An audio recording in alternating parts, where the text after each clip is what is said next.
Hello friends, before we're gonna move to maintenance video, let me do a very short introduction about this video. Recently I did a lot of short videos about maintenance of this bike and I decided what I want to put everything in one big video. Now about this bike.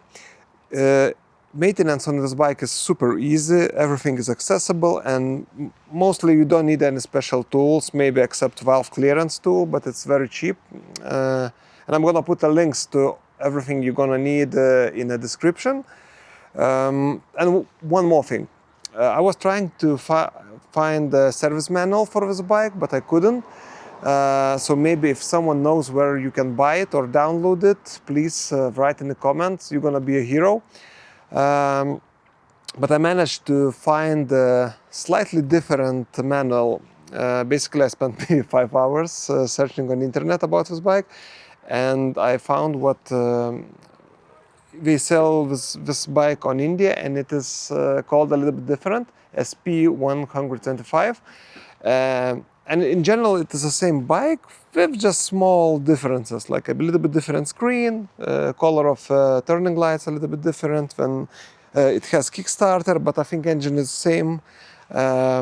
And I found a manual for that bike, so I'm gonna put link to this manual. And now let's start our maintenance. Hello friends, so to change air filter we're gonna need to remove seat, then this plastic and this plastic. But this one we don't need to remove it fully, just this part unscrew to get it a little bit loose, and that should be okay. So let's start.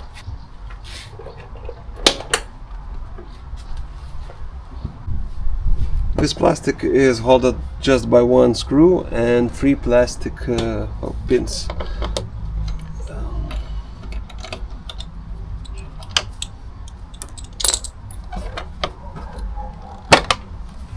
And that's good. So this is our air filter box, but to get better access to it, we're gonna need to unscrew a couple bolts here to make this plastic more loose.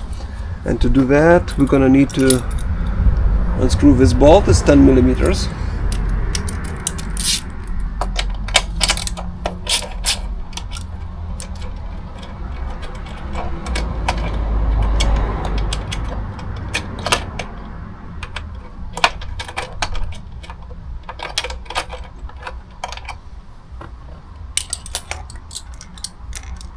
And now we have 2 plastic pins. One is here and another one is here. And to remove them, we're gonna need to press this middle part in, and now we can remove it.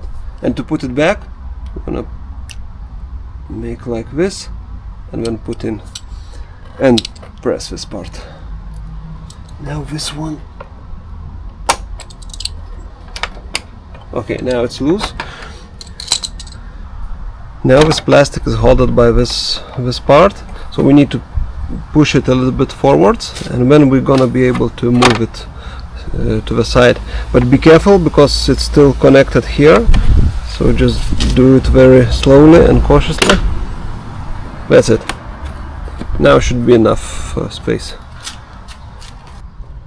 Now to open the filter box, we're gonna need to unscrew 4 bolts. 1, 2, 3 and 4.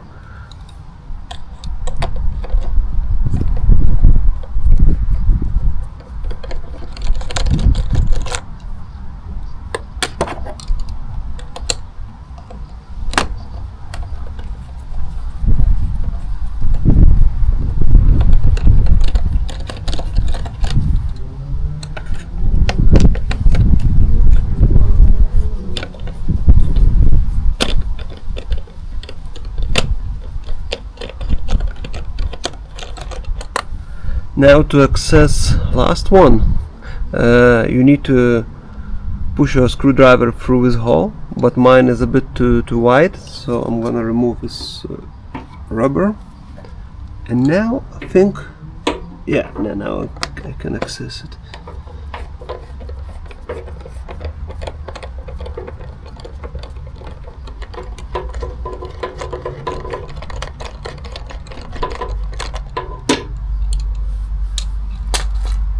Now we should be able to remove this box.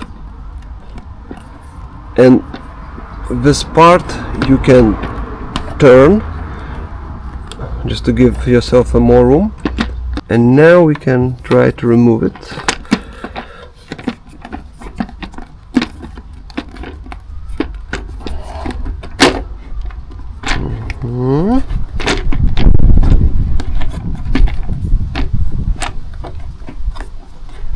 Wait, okay.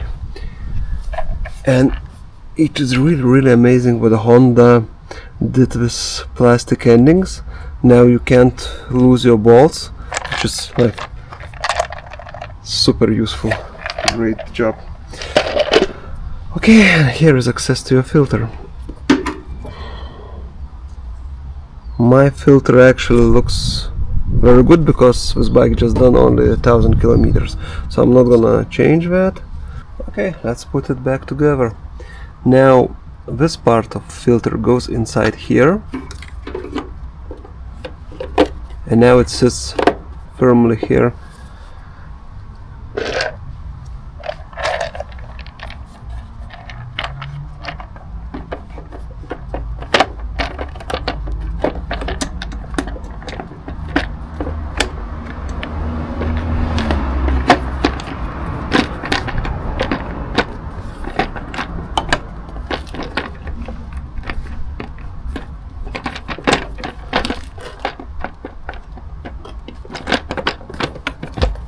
Yep.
Okay, all bolts are done. Now we need to turn this back to the position it was. Yeah, okay. Now let's put this part back in place. Done.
And that's it.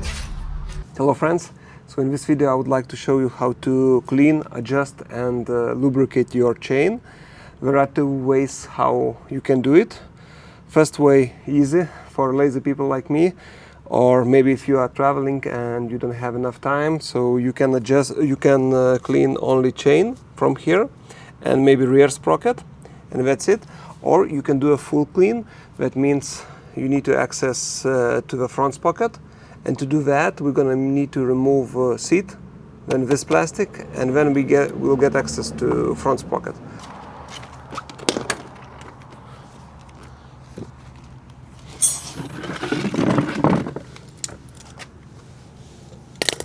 Now this plastic is held just by one screw and couple clips.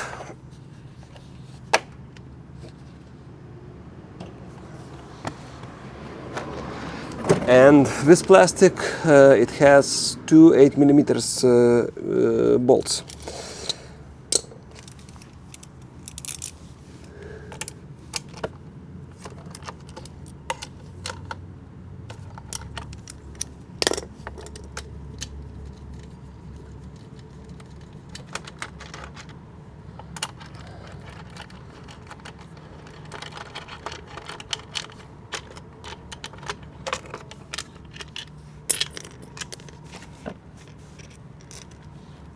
Alright, so you can see now we have access.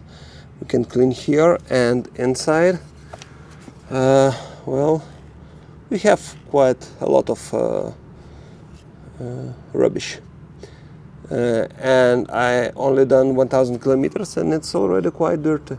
But a lot of those kilometers was in a off-road. Okay, so let's clean this now. So to clean this plastic, I'm gonna just use WD-40. Should be enough. And just paper towels.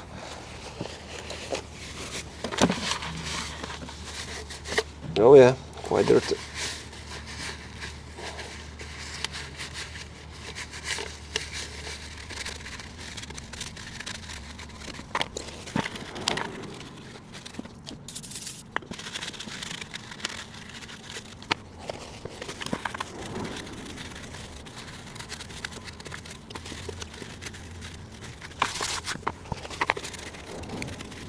Alright, so this should be enough, I think. And now we can clean chain. So to clean chain there are special cleaners and special tools, but for this video I just want to use the most common things what you can have in a home. So I'm gonna use WD-40 for cleaning and just a towel to clean it, just to make it simple. So you just basically spray on top and just clean it. If it's super dirty, then you can use a toothbrush, but in my case it's quite okay. So, and put it in neutral and on central stand, and then you can very easily move your wheel and chain.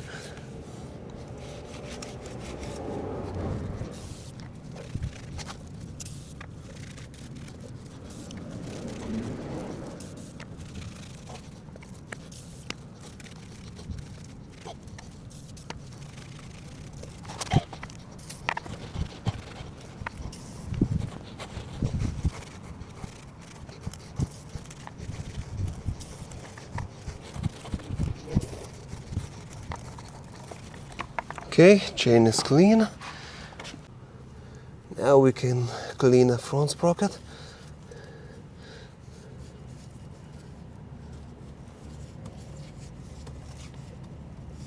And even chain. And rear sprocket.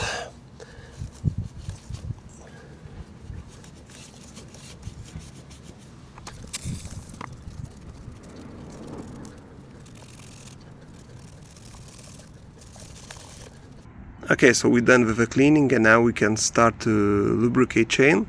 So when you lubricate your chain, the main thing is to add lubricant here and here, because inside there are rubber rings and this is the main thing what needs to be lubricated. So now we can start to spray lubricant, and you need to buy a special lubricant for chains, but you can find them anywhere in a motor shop. So let's start, and use paper towel or maybe some cardboard just to protect your wheels.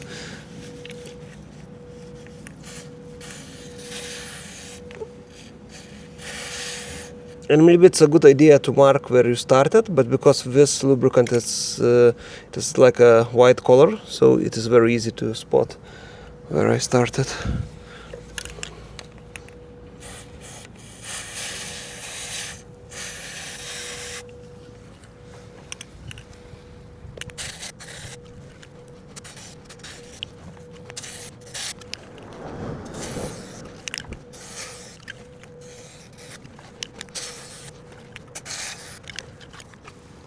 Alright, so we're done with the cleaning.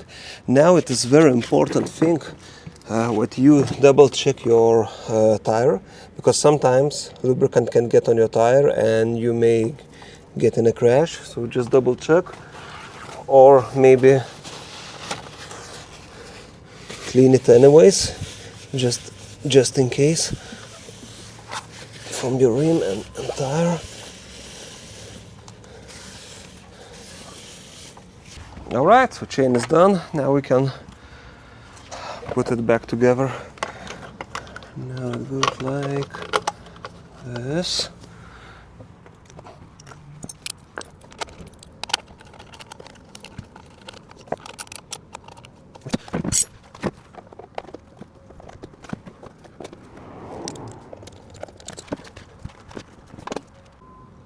Now to adjust your chain, you need to measure how far it moves, and according to manual it should move somewhere from 2 to 3 centimeters. So mine is moving I would say about 3 centimeters. So I would like to put a bit more tension on it. So now we need to make this wheel loose, and we need to slightly unscrew this axle. So it is size 14 millimeters, and when we have a nut 19 millimeters. And after that there is here we adjust tension. So there is a 10 millimeter nut, and this nut just holds everything together. So we need to unscrew it slightly, not fully, but just up to here. And inner nut is adjusting tension, so it is 12 millimeters.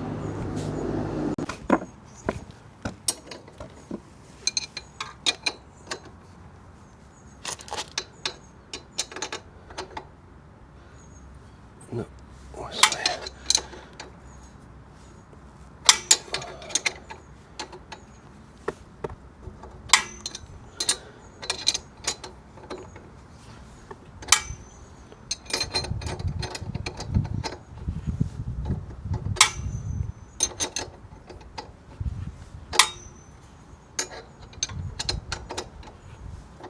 Okay, now wheel is loose. Now this 10 millimeter bolt nut. Okay, and on this side.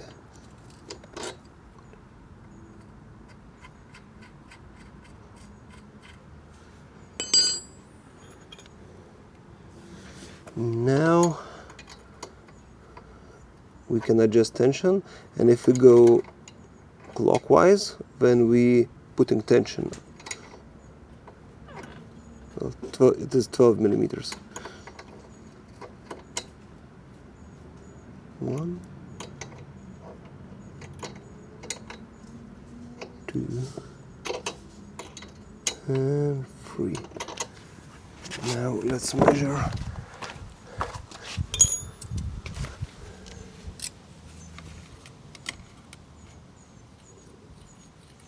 Oh, it's even too tight. We need to release one more.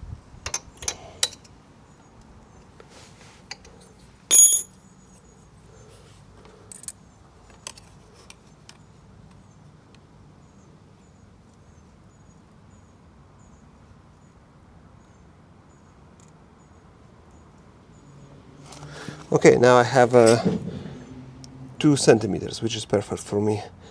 So now I need to lock this part, but we need to do the same on the other side too.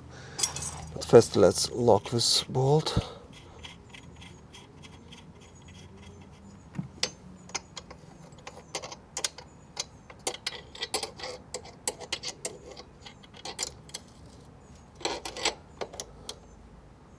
Alright, this part is done.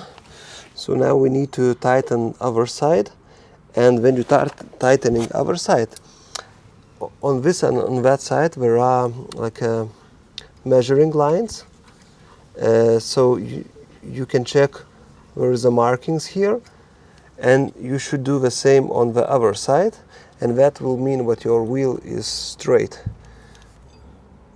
Right, so this side is correct now. I already did tension, and I'm just now need to lock it together. Right, done. And now the only thing what is left just to tighten this 19mm nut.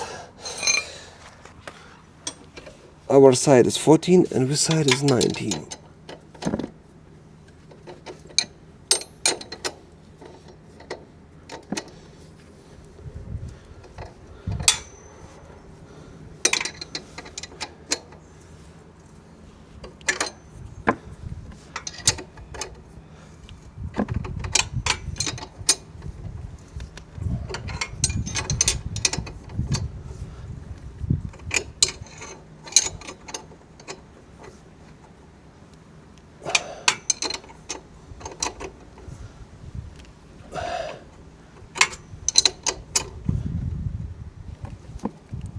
Okay, and that's it.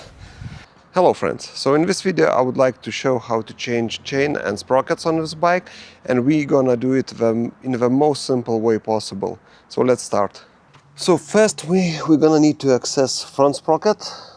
To do that we're gonna need to remove seat, this plastic and this plastic.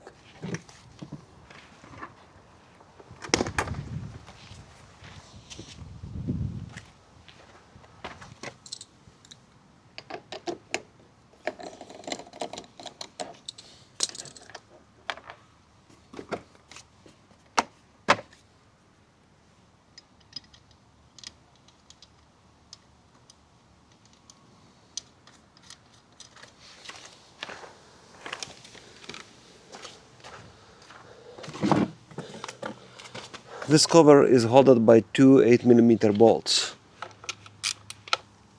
Is it 8? Yes, it is 8.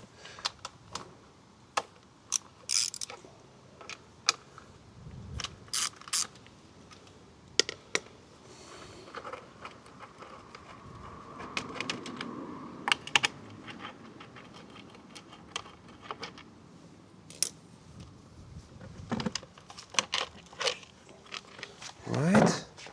And now we can access front sprocket, and it is held by two 10mm bolts. So let's remove them now.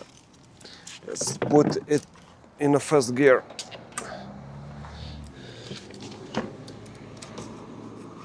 Okay.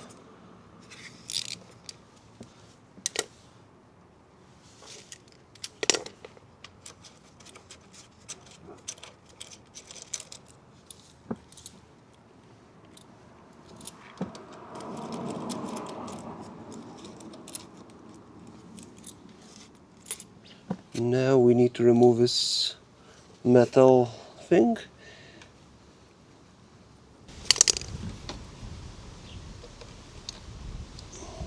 Right. And now we can remove front sprocket.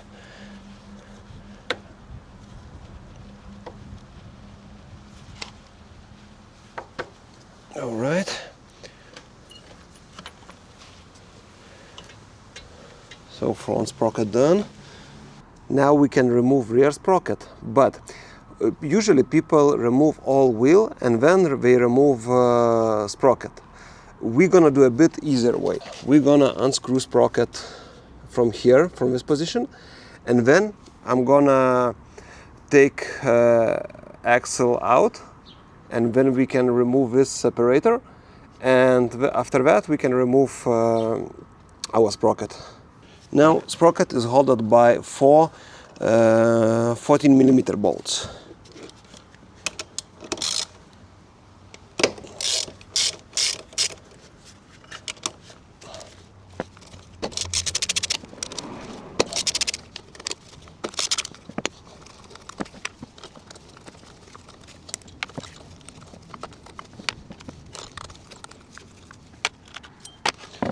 Okay, sprocket is loose, and now we need to remove wheel axle. So on this side it's 14mm, and on the other side it has nut of 19mm.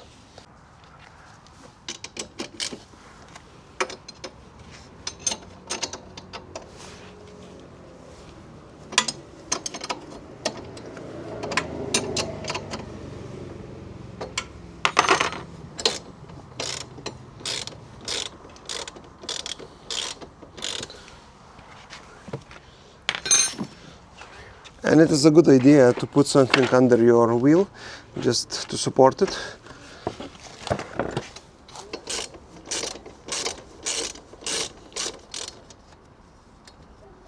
All right.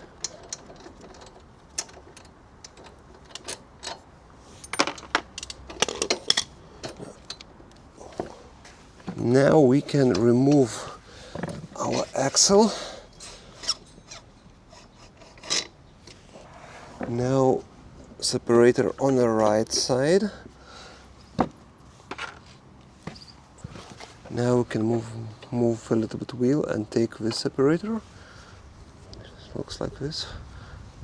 And basically that's it. Now we have access to our sprocket without removing brakes. And here is our sprocket. Now we can remove chain, and the easiest way would be just to use angle grinder and just cut it, or maybe if you have special tools to unpin this chain, then you can do that. But in my case I want to keep this chain, so I'm gonna need to unscrew this bolt and this bolt, and after that we can remove chain. Now we need to pass chain through this plastic, and this plastic is held here, but you can just lift it, and that's it. So now let's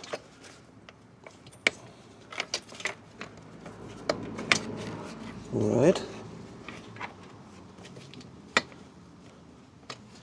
Of course you can remove this plastic, but it's just super easy to do it without removing.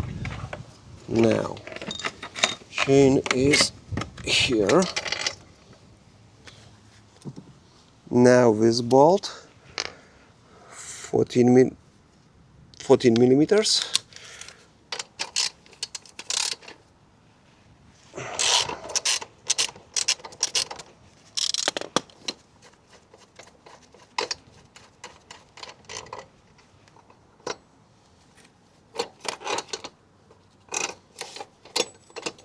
All right, let's put it back for now.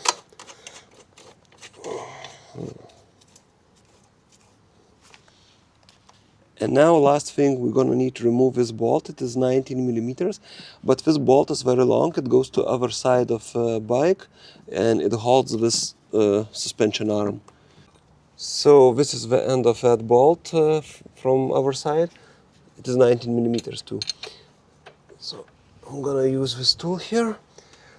Okay, so now I'm gonna hold with one hand that bolt, that nut, and I'm gonna try to... No, sorry, not that way. That way. Okay, great.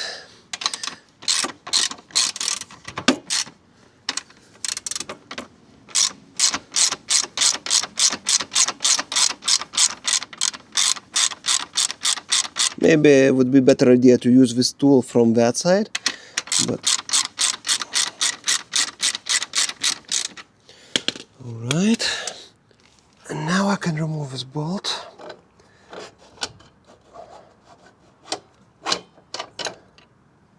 Alright, and now I can pull this part and that's it. Your chain is off. So it was pretty easy job. I'm not gonna change my chain and sprockets. I just wanted to show how to do it for you. So when you're gonna have a new sprockets and chain, most likely your chain you're gonna need to connect it. And unfortunately in this video I can't show you how to connect it because there are a couple different styles of connections and I don't know what kind of connection you're gonna have. So probably the best option gonna be just to check on the internet how to connect your style chain. But if you're gonna need to connect, that means you can first bolt this screw back, then this one. After that you can put rear sprocket and front sprocket, and only then put a new chain and connect it. In my case, I'm gonna put my chain back now and then put bolts here.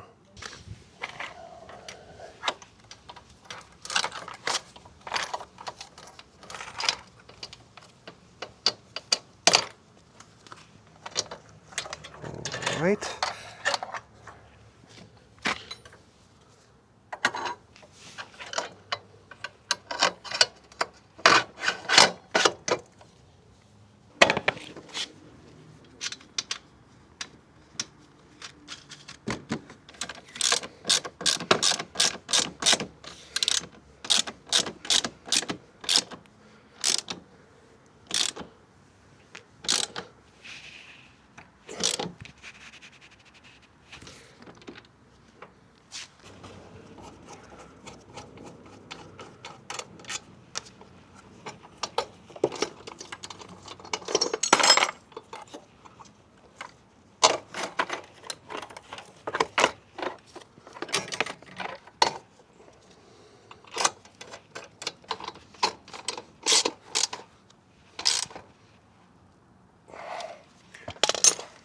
Okay, now this part.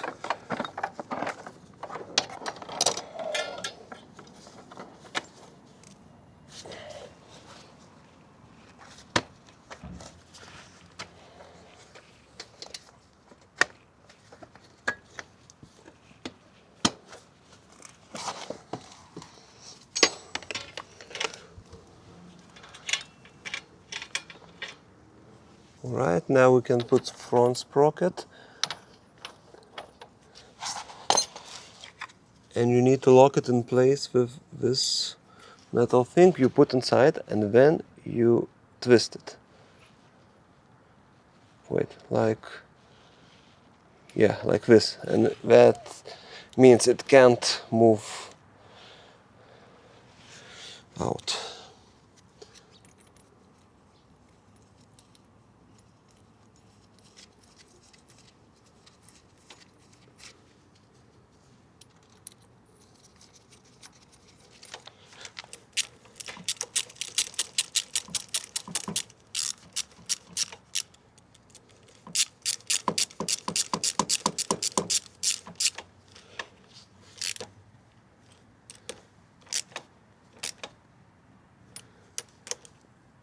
Alright, now we can put chain on the sprocket.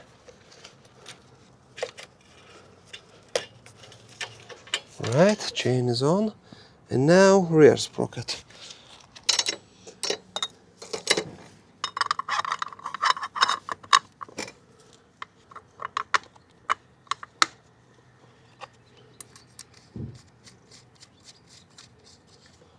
For now, I'm just gonna put bolts, but not tighten them. Just now keep the sprocket in place.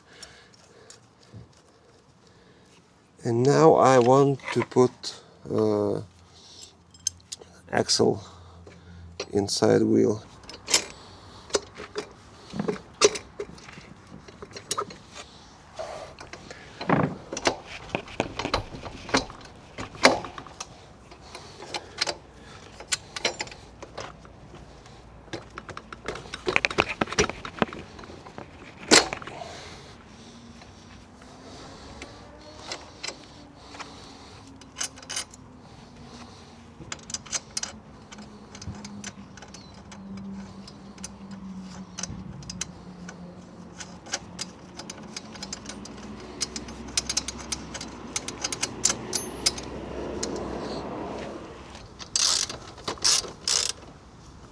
Now don't tighten this bolt for now, we're gonna do that later.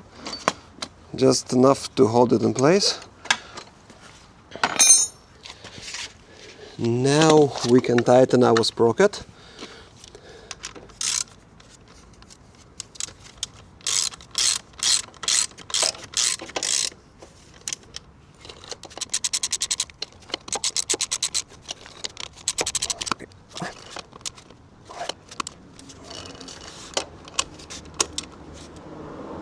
Right.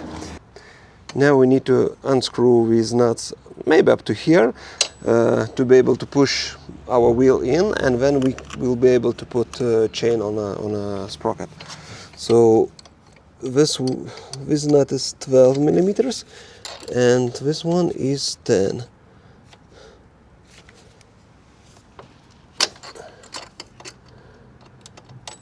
Yep, it's loose.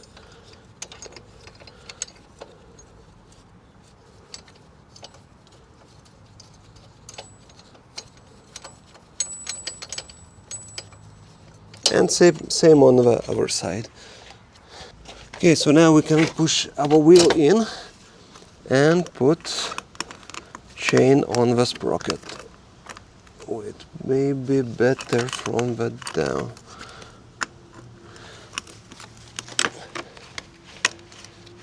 And that's it. Now we are finished with chain and sprockets. Now we need to put this plastic back, and seat.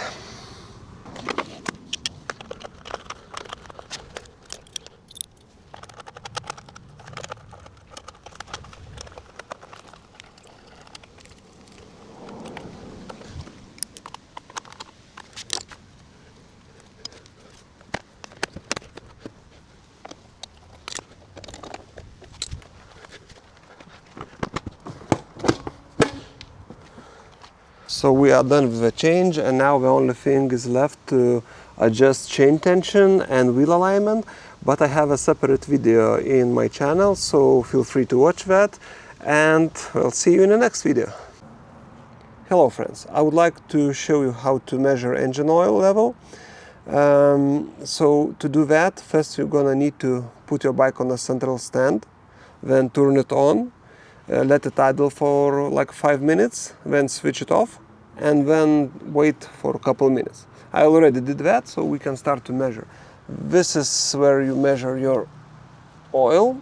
You unscrew this bolt, but just be careful, engine is hot. Now you're gonna need to clean it. And here is where you measure your engine oil. This is gonna be on the bottom, gonna be low, and this is a full. But now it's important thing, when you measure oil, you don't need to screw it in, you just need to place like this, and that's it. Now let's see. Yeah, see, I have up to here, so I have a full oil. So that's it, basically you just screw it in and you are done.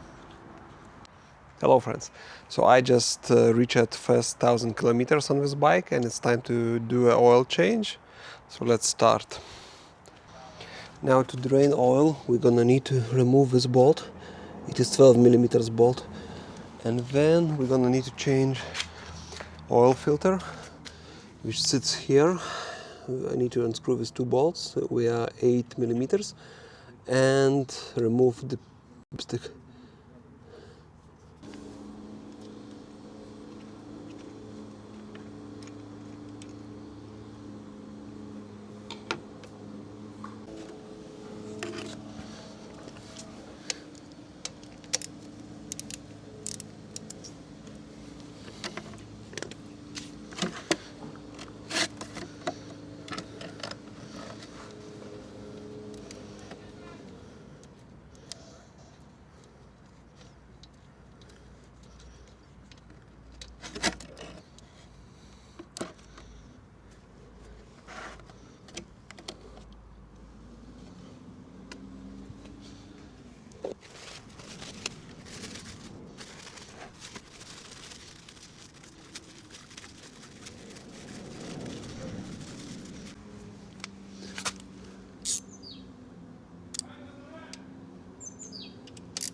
And now this is the filter.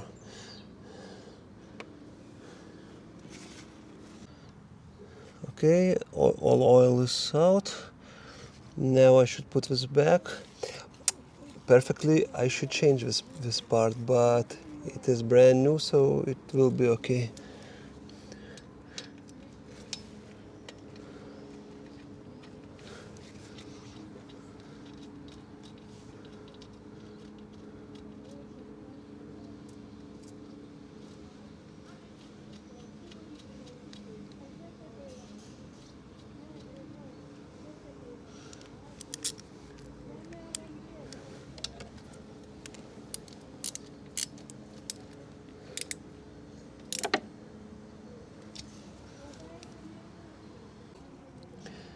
Now let's put new filter, and filter goes this way in, like this. Then the spring gonna hold this filter in place, and this cover, it goes like this. But you should check what kind of condition your this rubber sealant is. Mine is quite okay, so I'm gonna use the same one, but if yours is not very good condition, just change it. I'll just wipe it off a little bit, dirt. Alright, let's put it together. Okay, filter spring.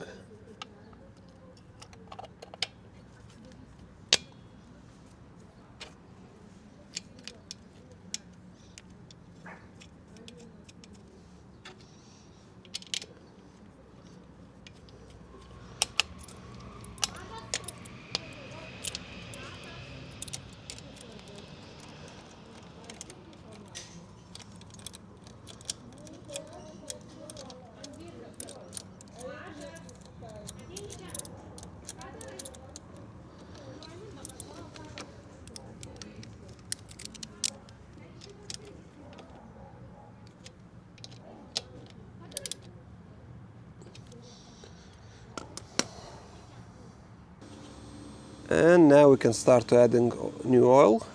This engine uses 0.9 liters of oil.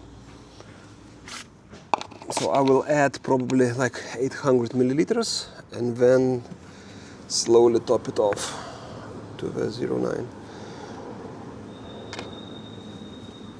All right.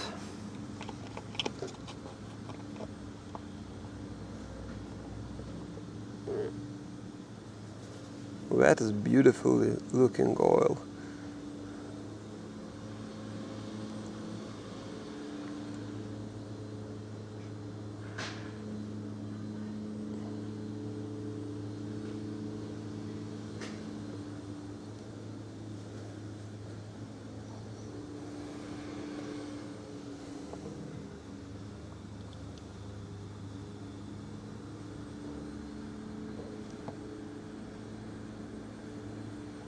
Right, so that's 200 and a little bit more.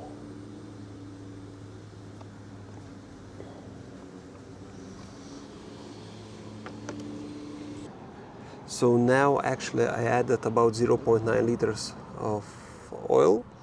Now what we're gonna do, we're gonna screw dipstick into the engine, then turn engine on, let it idle for like 30 seconds, maybe 1 minute, switch it off, wait a couple minutes, and then do a last check, oil check. Okay, let's do the final check.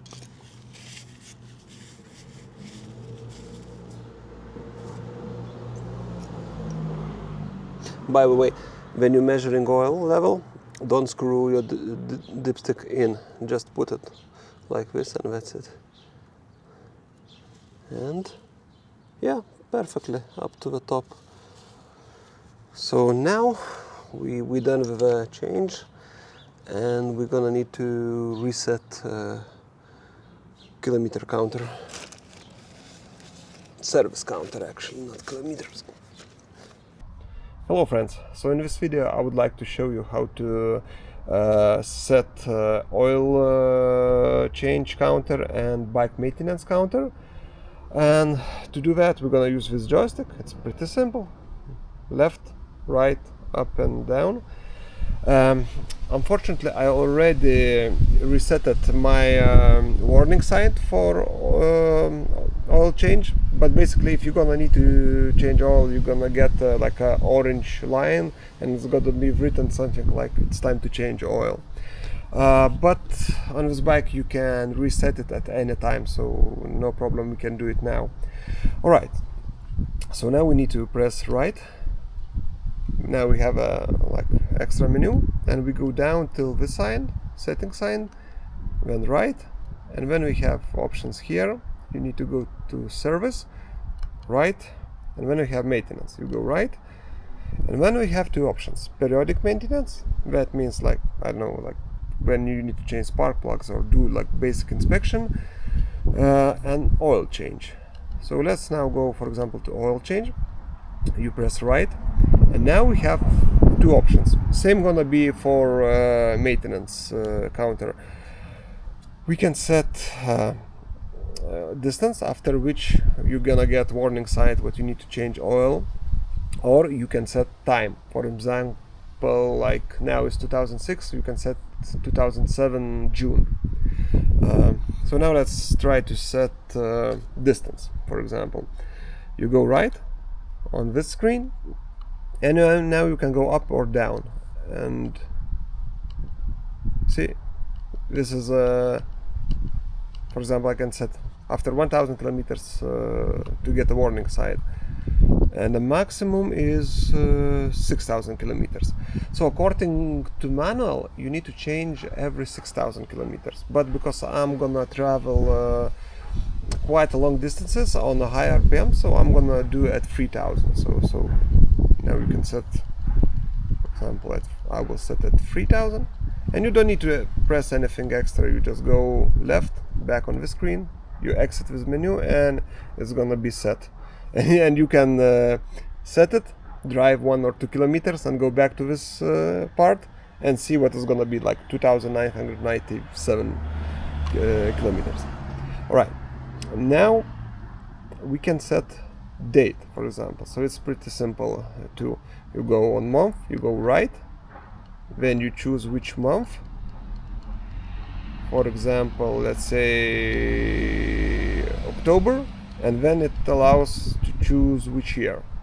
So no 2007, and that's it basically. So I think at this situation, if you set both of them, then you're gonna get warning sign for option which will be first one. For example, if you will manage to do 3000 kilometers earlier than this date, you're gonna get sign when it's time to change oil because of this. And the same goes for maintenance, completely same. You just set your date, your kilometers, or your date. But it's not you don't need to set both of them. You can set just one of them. It's up to you. And that's it basically. That's how you reset these counters. Hello friends, so in this video I would like to show you how to clean oil strainer screen on this bike. Oil strainer is sitting somewhere here behind this clutch cover, and you need to clean it every 12,000 kilometers according to manual. So we're gonna need first to drain our oil and then remove this cover. Let's remove oil dipstick.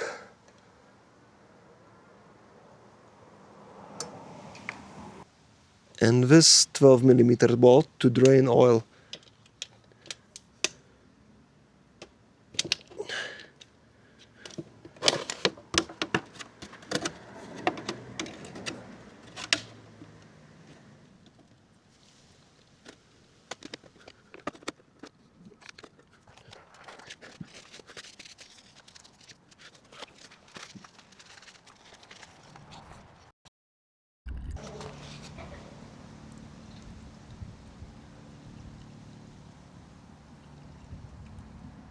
Now we can put back our bolt. Double check this part, if is it okay. In my case, yeah, it's like new.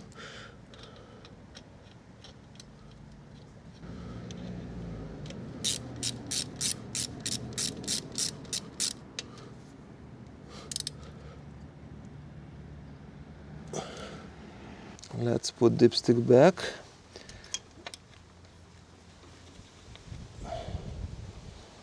And now to remove this cover, there are 10 8mm bolts, so we need to unscrew them, and they are similar, so you don't need to worry about keeping a track where we came from.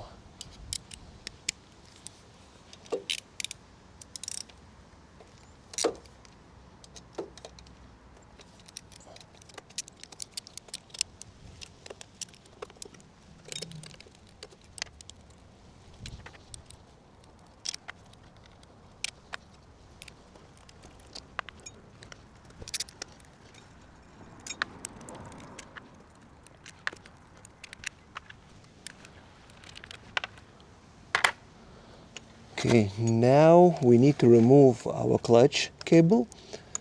You just press it and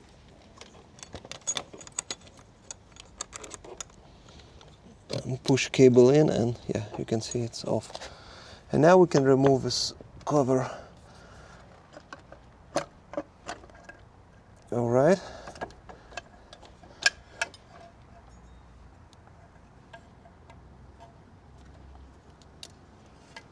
And cover is off. And now we can see a strainer. We can remove the pliers. All right. And here it is. It looks clean. Oh no, it doesn't. I have some, it's like, I would say silicone maybe inside. Not too much, but let's clean it. And you can clean with like a soft brush.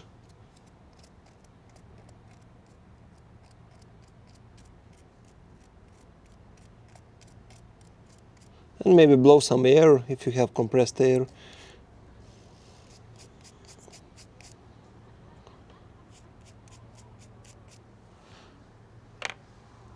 Right. I don't see anything else inside.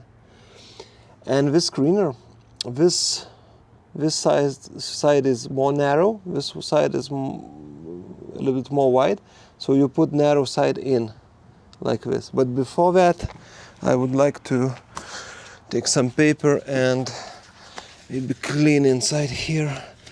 Just yeah, it's clean, but just as insurance.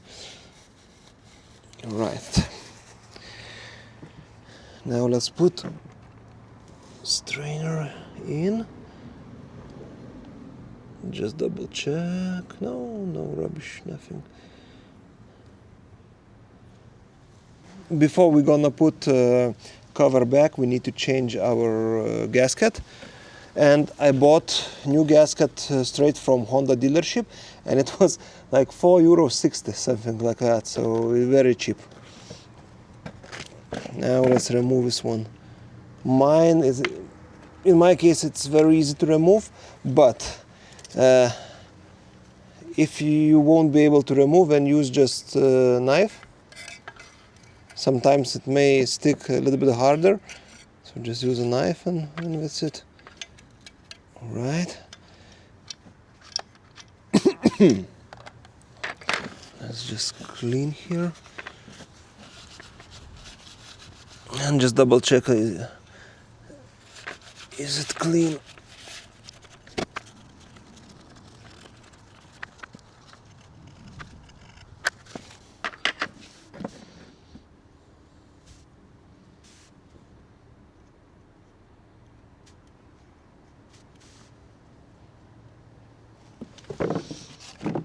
Now we can put cover back, but just be very careful with this gasket, because it is made from paper, so it is really easy to damage it. And now we can try to put it on. Alright, it is in. Now we can screw bolts back in place.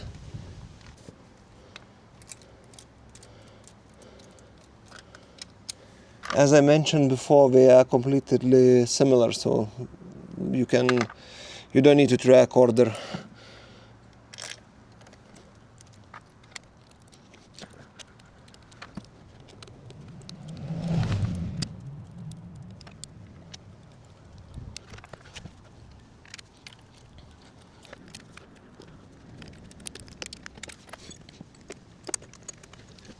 Now we can connect our clutch. Yeah, it's in.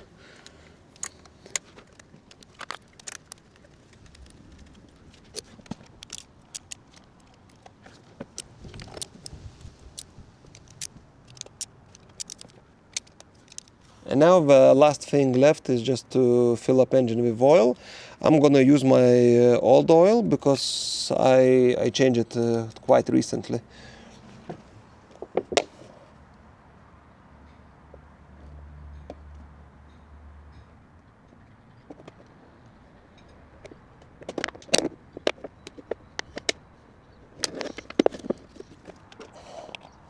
So I added 50 grams extra just because I lost some oil while changing.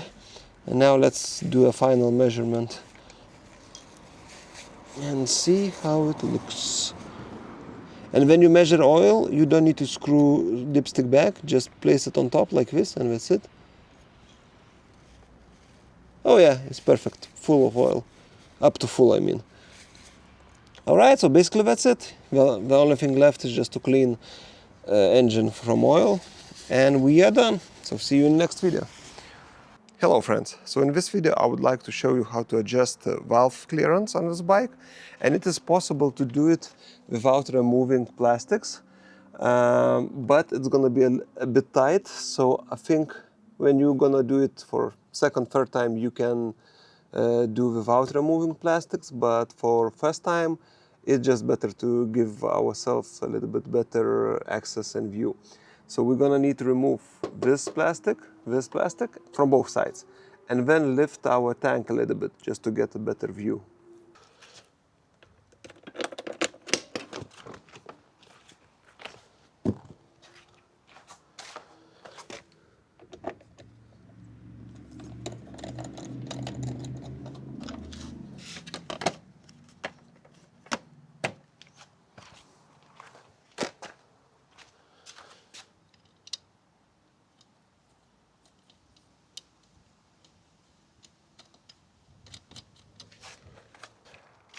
Now one bolt here.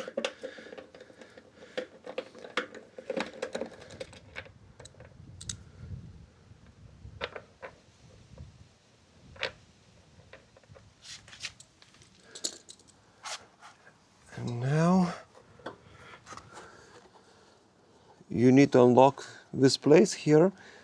Just push it a little bit. Should be done. Yep, that's it. See, this one goes into here, like this.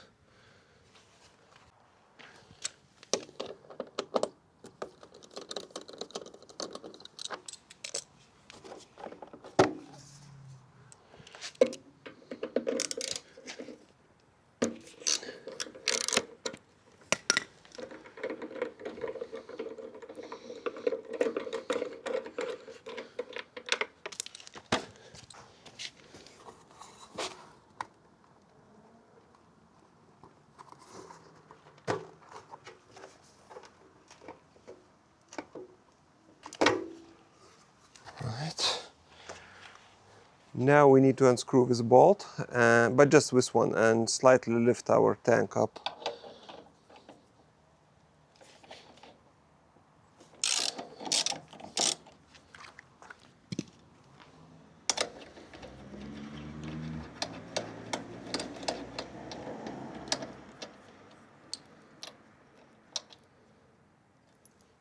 Right. I think I'm just gonna put some wood and that's it. Should be okay. Yep. Now let's put our bike in a fifth gear and remove spark plug.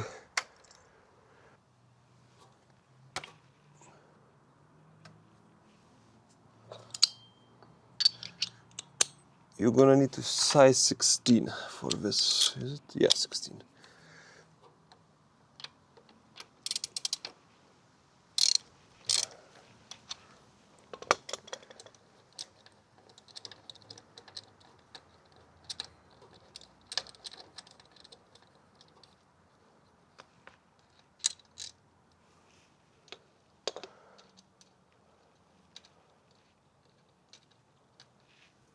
All right.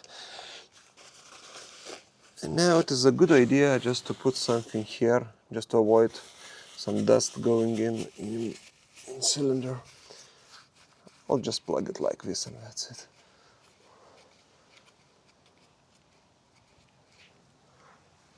Now our valve cover is held by 2 screws. They are 10 millimeters each.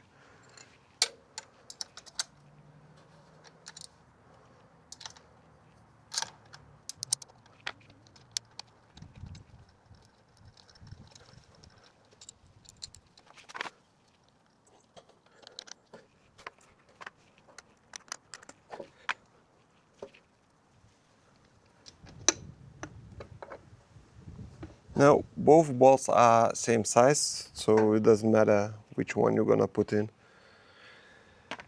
And now we can remove cover, but be careful because there is a rubber like a gasket, just not to damage it.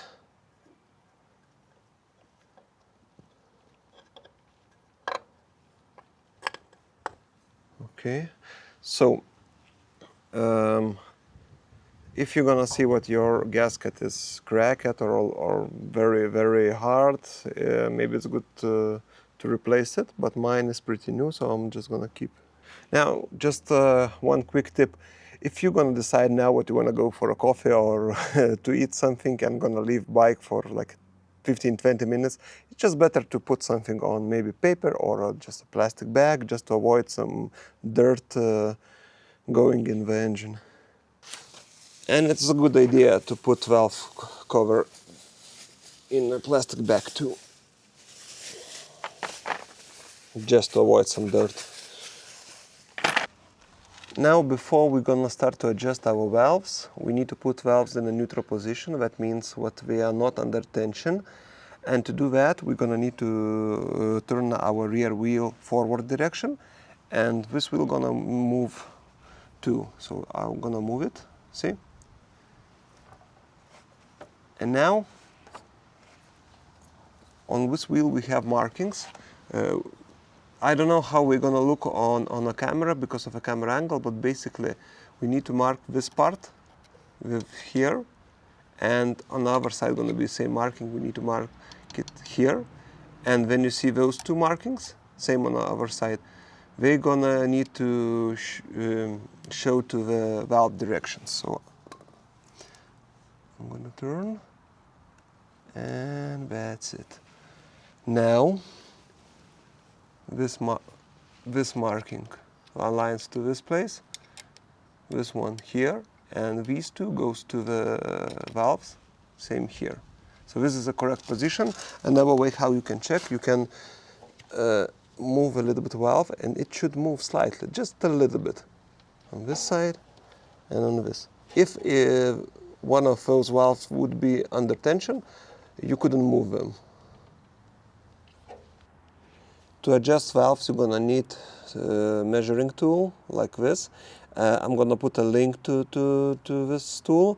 It is not expensive tool. Usually it costs about from 10 to 20 euros, around that. And you can buy in most automotive shops.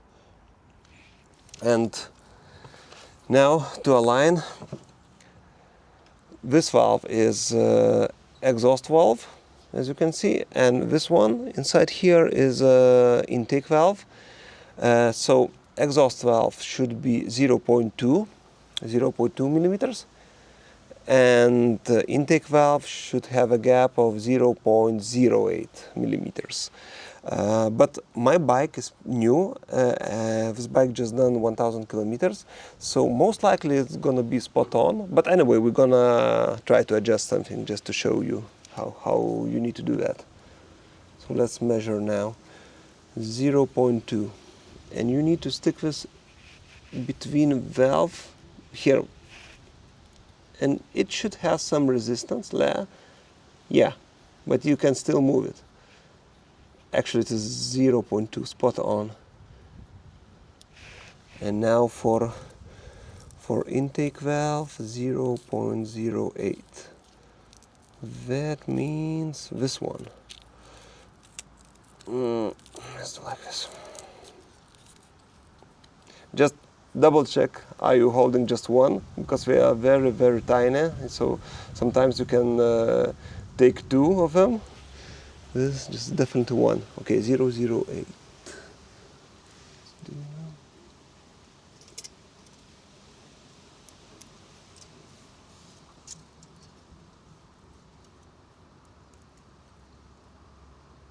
Yeah, actually maybe even too tight a little bit.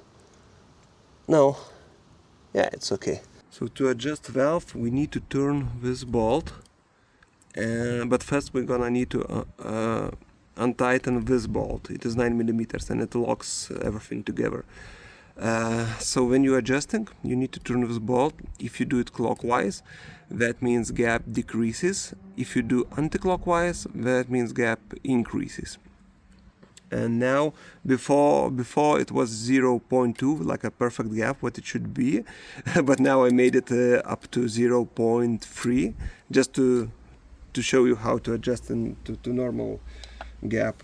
And we can measure now. I have a 0.2, let's say. This should be on exhaust, and it is way too loose. And we can now try 0.3. Yeah, it's about 0.3. It's pretty harder to push it. So now, what we need to do? We need to unlock this bolt, this nut, sorry, and this direction. And now this bolt moves freely. There are special tools to adjust it. So you might invest. I don't think it's very expensive, but in my case I'm just gonna do with pliers, and usually you need to hold this bolt while you tightening this one. But now it was to be gap, so I need to turn clockwise. I'm gonna do with fingers. No, maybe like this. It doesn't take a lot, just maybe a half turn to this. Now we can double check. 0.2. No, just too tight now. So now I need to go anti-clockwise slightly. Up to here, let's say. Now it's perfect. It should have some resistance, but not too much. Maybe slightly more.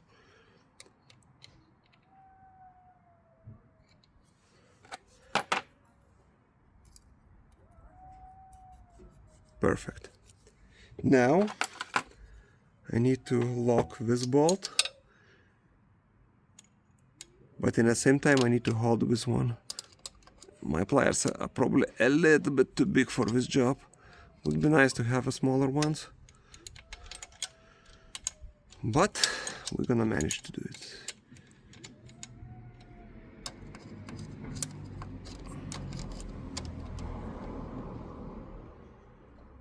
Now it is locked, and you always want to double check, because sometimes this bolt can't move. Yeah, perfect. So now we should do same for the other side. I'm not gonna film other side. It's basically same job as here. Only gap is not 0.2 but 0.08. After you're gonna finish adjusting both valves, we can start to put everything back together. And when you put valve cover, Double check this rubber gasket. Is it in place? Doesn't have any cracks? If it has some cracks, just replace it. Now we can put everything back together. All right, it's okay. Just double check on the other side. Is it okay? It's okay. Now we can put bolts back.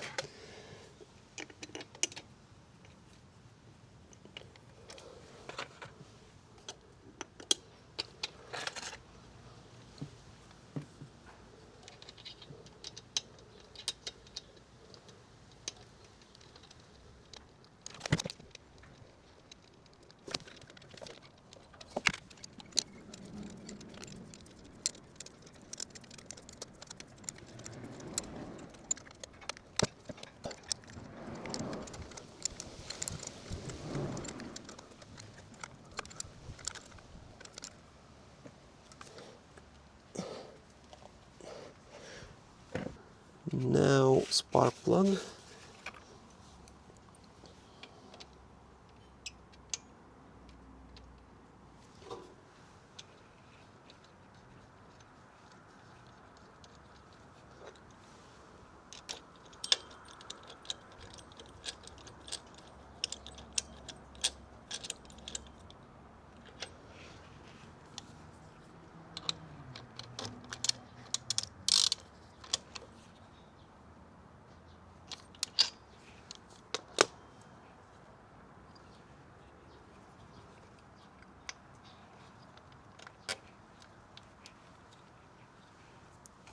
Before we're gonna put all the plastic back, we can start the engine and just double check is it working okay. Don't forget to put it in neutral. Now let's start.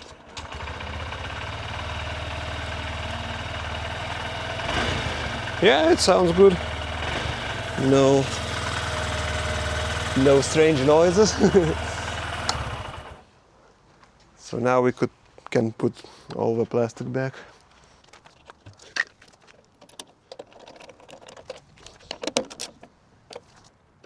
Like this.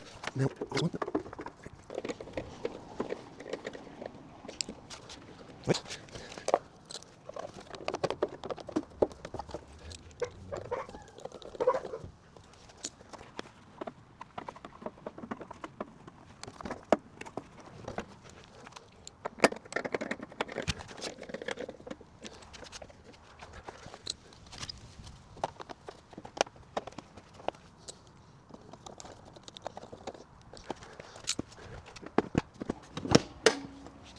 And that's it basically. Hello friends, in this video I would like to show you how to change brake fluid on this bike. And this bike has a combined braking system, and it is on this model it is a bit different than in previous models. So first I would like to show how it works, and then we're gonna change our brake fluid.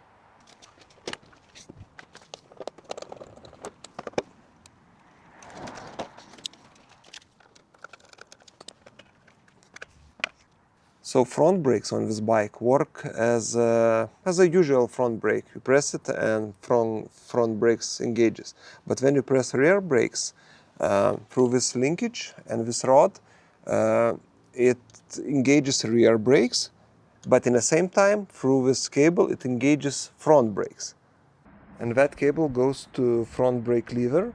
And now when I'm gonna press rear brakes, you can see cable engages front brakes too. So older model had hydraulic fluid here, and somewhere here was brake fluid reservoir.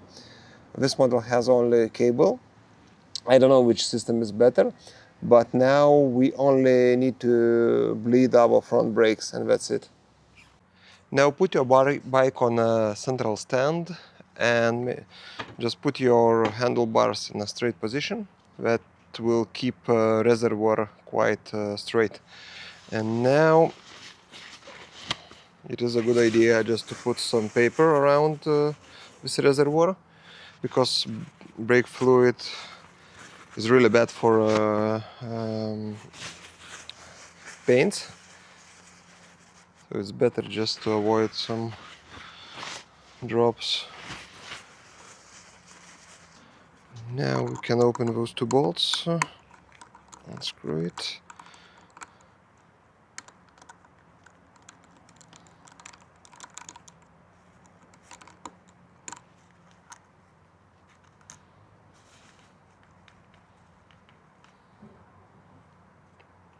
Right. Now we can use syringe just to take all the brake fluid from cylinder. Right. Now we can put new brake fluid into cylinder.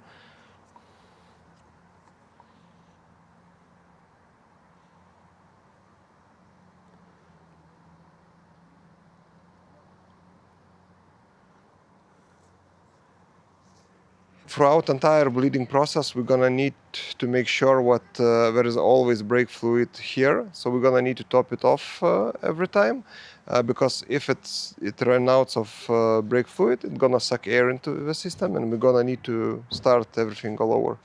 Oh, and I forgot to mention what you should always use new brake fluid. And now we can start bleeding our brakes. So bleeding valve is here. And you're gonna need 8 millimeters wrench to open it. And I'm gonna use 4 millimeter hose. I mean a 4 millimeter inner diameter. And it fits very nicely on top.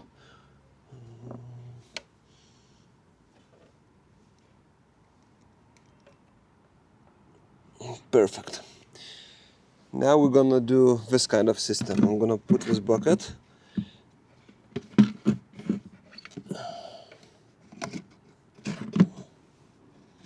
And it is a good idea to make this loop, because air bubbles can't go back. We're gonna stuck somewhere here, and in this way you are sure what you're not gonna suck some air back.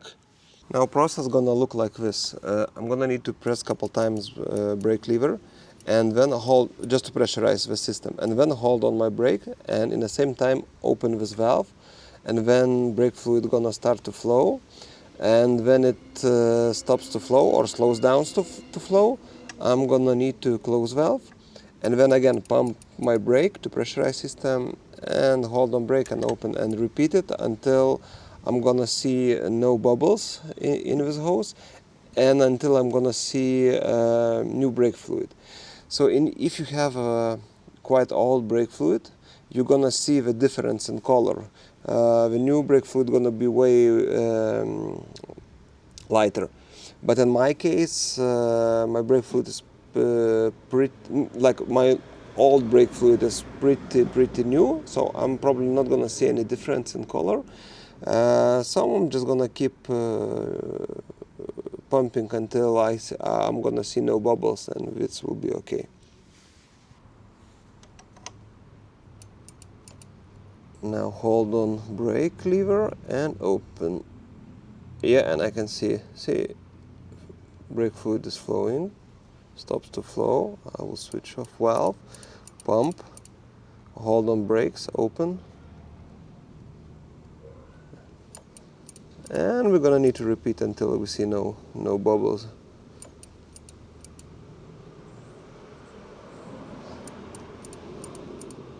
And don't forget to from time check your reservoir and top it off with a new brake fluid.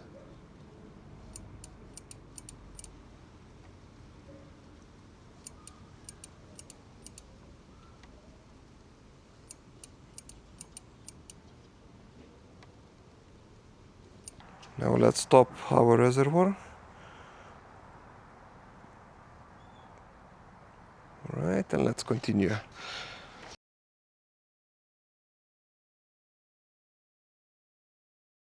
No, I don't see any bubbles anymore, so I think we are done. Now I'm just gonna close it, valve. Now be careful while you're removing this hose, because there's gonna be still some brake fluid. So just straight away put it up like this, just to avoid spillage. Now let's clean our brake caliper.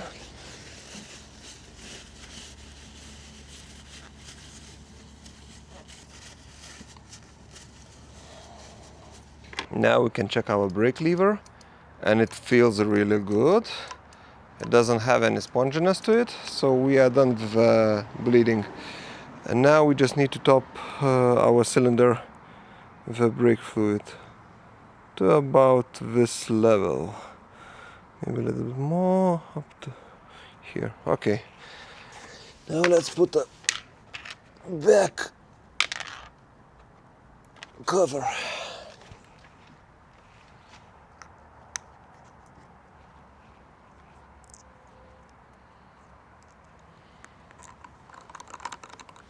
And you can already see I spilled some brake fluid, so this is why you should always put some paper just in case, because it is really easy to spill. Right, cover is on. Now over paper. Now let's clean a little bit extra. Make sure it's clean. And that's it, and that's how you bleed your brakes. So to remove front wheel, it's pretty easy. You just need to unscrew 19mm bolt on the other side, and that's it. You can take wheel off. Just the only thing you should put on central stand and somehow press the end of the bike. Maybe if you're working with a friend, he can just hold. Maybe you can put some weight on it. In my case, I'm just gonna put something on the here, and should do the job.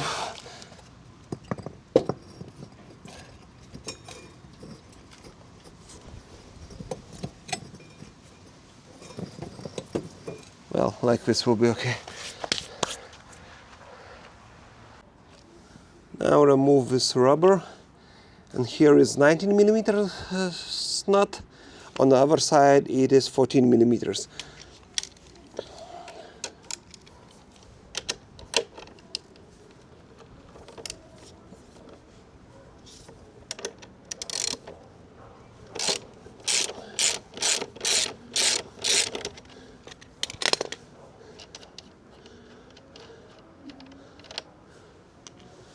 And now we can remove axle, but after you remove wheel, be careful not to press front brake, because your brake pad's gonna squeeze, and then you're gonna need to somehow to open them. So just be careful with the front brake. Now remove the axle. Here it is, and your wheel is free. Just like this. Now, when you remove the wheel, be careful not to lose these parts. They are on both sides of wheel. It's pretty easy to lose them, or like get dirt on them. So just be careful, especially when you put in your wheel back. It's very easy to knock them off. Alright, so let's put our wheel back.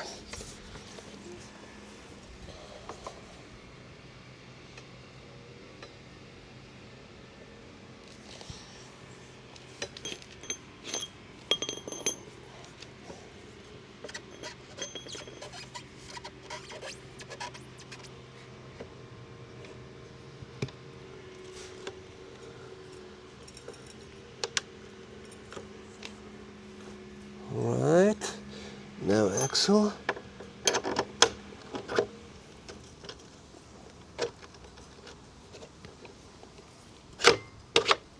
All right, and now we just need to lock axle.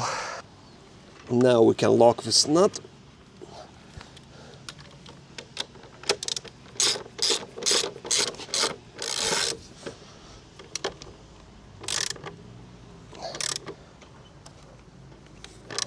Okay, so that's it, but I strongly suggest double check this nut after, I don't know, like 10-20 kilometers, just to make sure it didn't got loose. And yeah, now this rubber thing.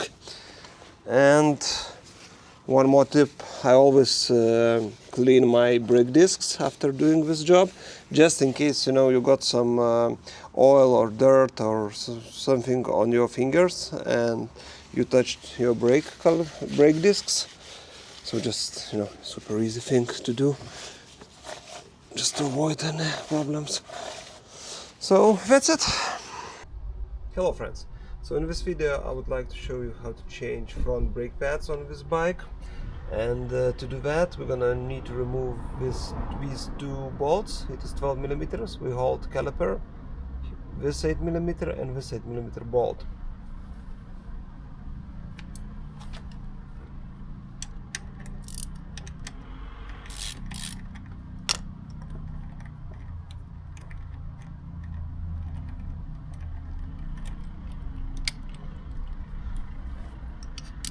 Now release this bolt, but just slightly. You don't need to unscrew it at this moment, just slightly, like this. Now these 12 millimeter bolts.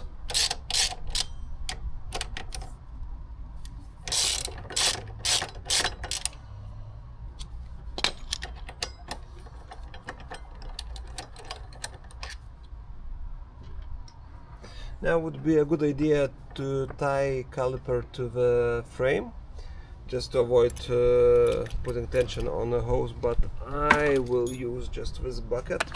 I'm gonna put caliper here.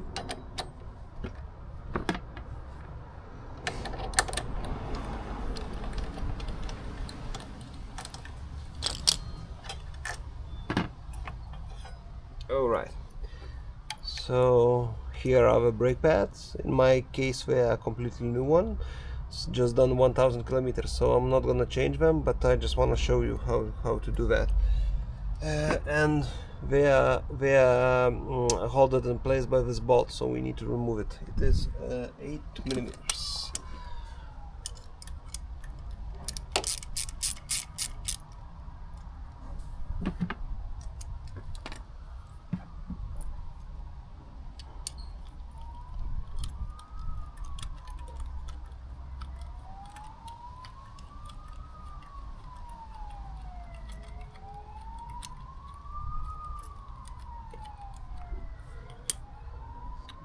Right, this is the bolt. Now we can remove brake pads. Now they look a little bit different. So the smaller one, this one goes first one, and this is the second one. Now here are brake cylinder, and mine is completely pushed in. But if you're gonna change brake pads and they're gonna be old, most likely the cylinder gonna be extended, maybe up to here, and it's gonna be hard to put new brake pads. So what you can do, you need to squeeze it in. There are special tools to do that, but most likely you won't have it. So another option, just take your old brake pad, put it in place, and then take two tools, something like these ones. Just put one here, another here. It's a bit tricky, but we can do it. And now just, whoa, sorry. Let's try one more time. And now push it. And you're gonna be able to push cylinder inside. Inside here there is like a metal spring. It puts some pressure on the brake pads, and it doesn't wobble when you brake and doesn't make any sound. So just put If you will get a new one with your new brake pads, put new one. If you won't have it, just make sure old one is in place. Now let's put it back. This one goes first, then this one with this hook, it goes into here like this, then bolt. And now we need to press a little bit brake pads. Okay.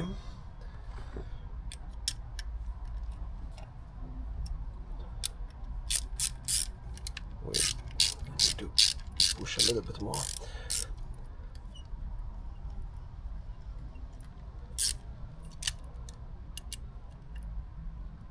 Okay.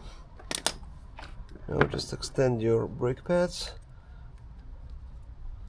and we can put it back.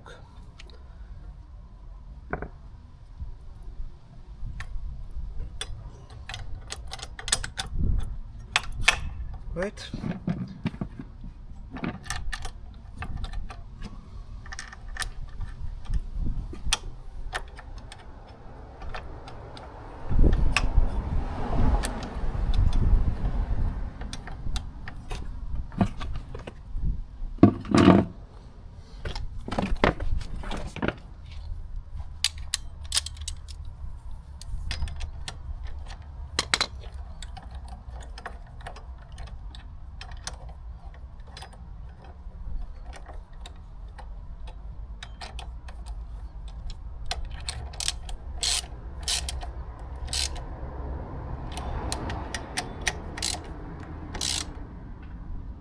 Now let's double check this bolt.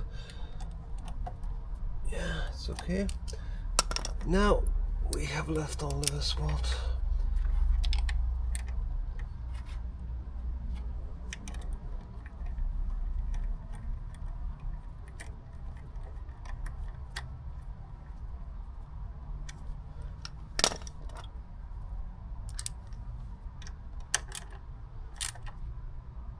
Alright, and that's it. Hello friends, so in this video I would like to show you how to remove rear wheel, but in much easier way than usually people do. So usually people disconnect brakes, this is brake lever, and they disconnect this part which holds brake drum in place. But actually, if you only need to remove wheel, you don't need to unbolt this part, and you can leave your brakes and brake drum in place. And I found this is much easier and faster way. Especially after that, you don't even need to adjust your brakes. So let's do that now. You should put something to support your rear wheel, some wood or I don't know, some plastic or something, just to keep it in place. And now we're gonna need to remove central axle, and it is 14 millimeters, and on the other side it has nut of 19 millimeters. And after removing this axle, we will be able to remove this part. I don't know how to call it, it's just like a spacer. So we're gonna remove the spacer. After that we can remove chain, then push wheel to the left side, and then after that we can push this, remove this spacer, push drum brakes to the right side, and then we're gonna get access to rear wheel.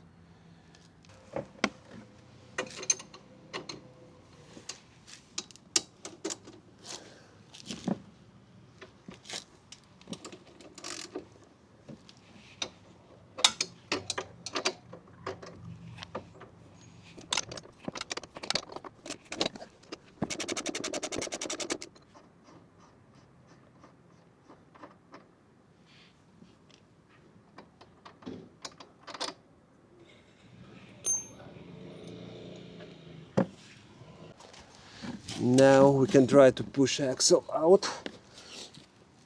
Maybe.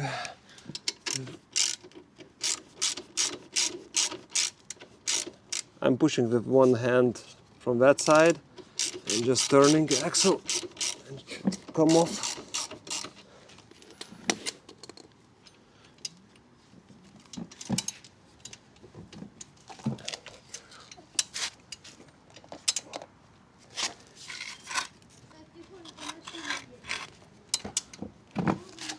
In this case, what you can do, you can push this like this and turn.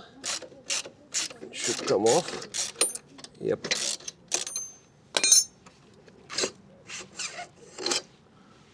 Okay. Now we can remove this spacer. Maybe first from other side. This one is from another side.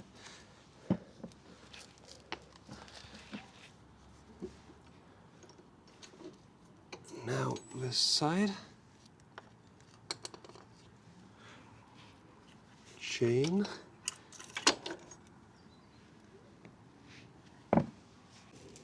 And now we can push wheel to the left side. Now pull drum brakes. They are off. And now we can take wheel out. Just be careful not to damage brakes. Come on. Yep, that's it. And now we have all the access we need. If we want, we can change brake pads from here without removing this part. We can change sprocket. We have access to our, I think it is called dampeners, these rubber things.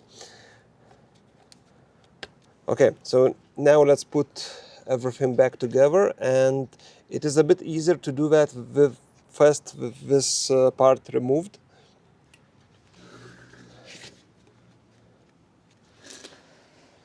Now we can put wheel back.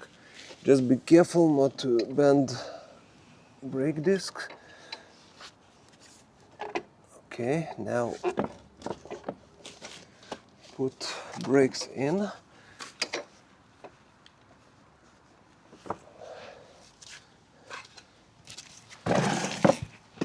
And now we can put this wooden block just to lift this wheel.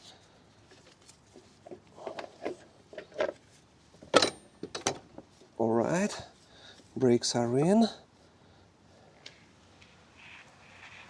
Now we can put sprocket back, but just double check dampeners. Are we correct place? Double check this part because it moves. And now let's put it back together. Alright, it is in. Now and put bike in a neutral. Will be easier.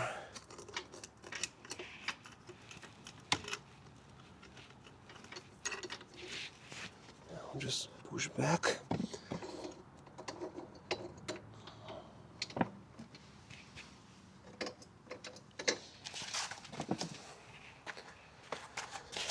Now we can put axle back. Just don't forget this part goes here. So.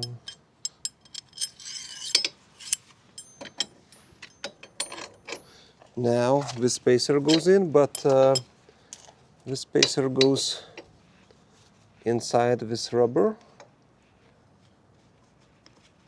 And just clean it before if it has some rubbish. Now we can put axle back.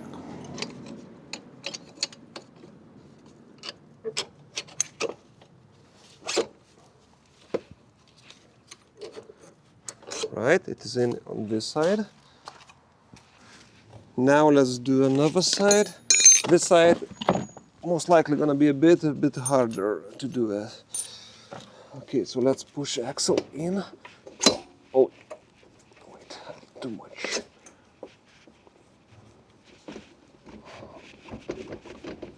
Okay, now we can put the spacer.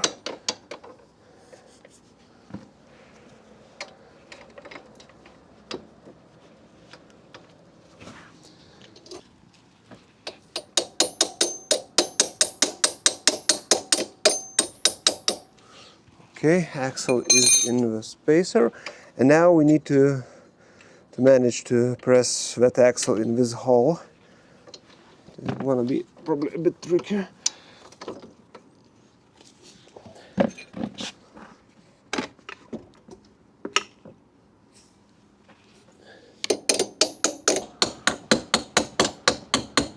Okay, I'm in the hole. Now this part goes like this.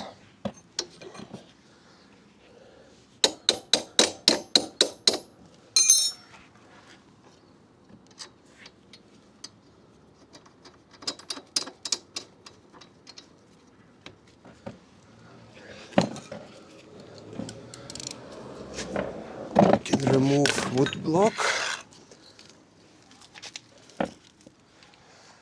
So now wheel is in place, and only thing left is just to tighten a chain and align wheel. But I have a separate video for that, so you can check on my channel. Hello friends, so in this video I would like to show you how to change rear brake pads, but we're gonna do a bit differently, a bit easier way. We're gonna leave brake drum in place and only remove this part of the wheel. It should save us quite a lot of time. You should put something to support your rear wheel, some wood or I don't know, some plastic or something, just to keep it in place. And now we're gonna need to remove central axle, and it is 14 millimeters, and on the other side it has nut of 19 millimeters. And after removing this axle, we will be able to remove this part. I don't know how to call it, it's just like a spacer.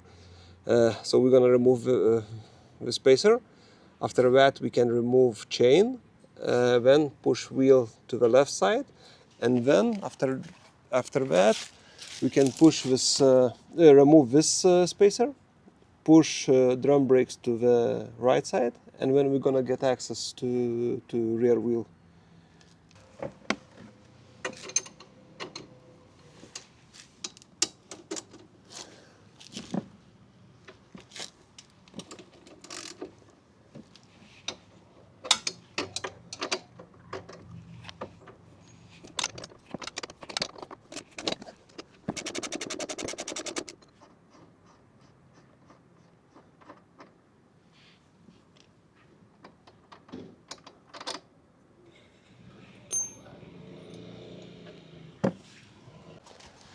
Now we can try to push axle out.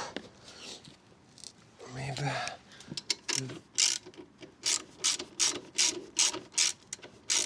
I'm pushing with one hand from that side and just turning the axle, and it should come off.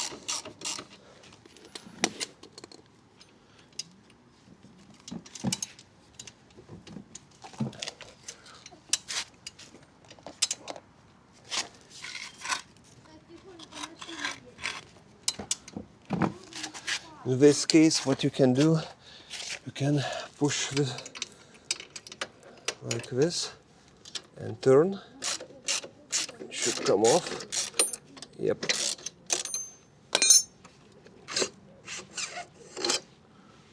Okay. Now we can remove this spacer. Maybe first from other side. This one is from another side.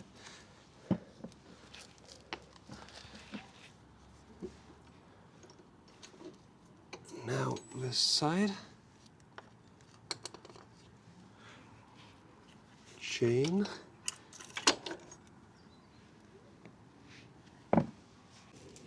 And now we can push wheel to the left side. Now pull drum brakes. They are off. And now we can take wheel out. Just be careful not to damage brakes. Come on. Yep, that's it.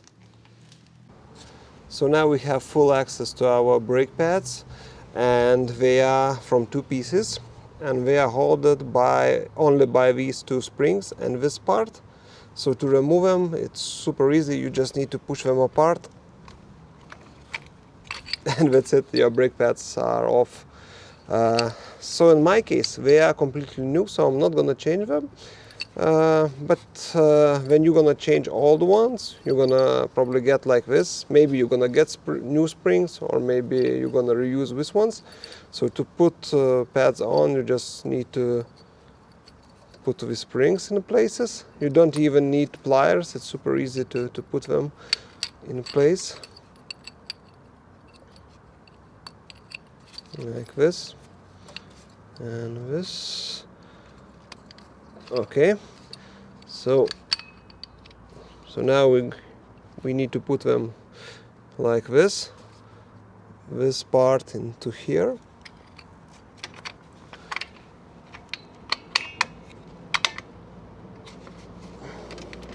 and basically that's it. Your brake pads are in, and we can assemble back whole wheel. Before we're gonna put wheel back, I suggest to remove this sprocket. It's just gonna make us a little bit more room to work inside. And now we can put wheel back. Just be careful not to bend brake disc. Okay, now put brakes in.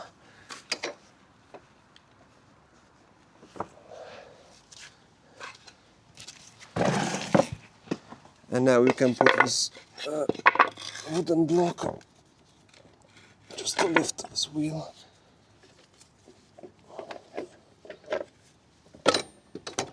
Alright, brakes are in. Now we can put sprocket back, but just double check dampeners. Are we correct place? Double check this part because it moves. And now let's put it back together. Alright, it is in. Now and put bike in a neutral. Will be easier.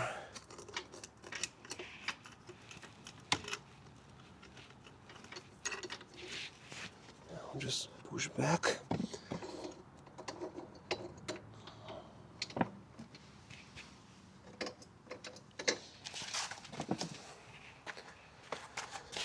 Now we can put axle back. Just don't forget this part goes here. So.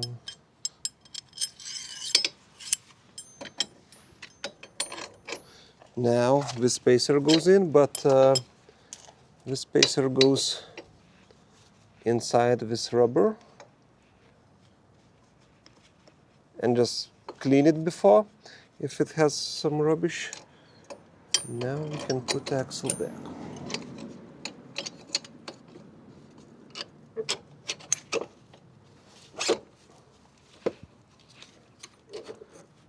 Right, it is in on this side. Now let's do another side. This side most likely gonna be a bit harder to do that. Okay, so let's push axle in. Oh, wait, too much.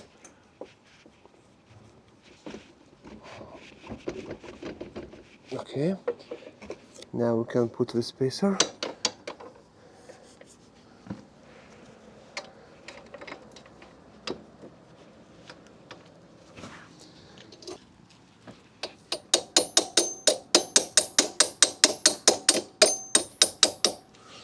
Okay, axle is in the spacer, and now we need to manage to press that axle in this hole.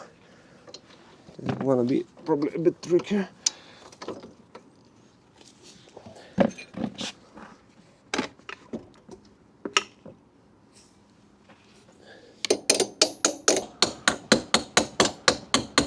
Okay, I'm in the hole.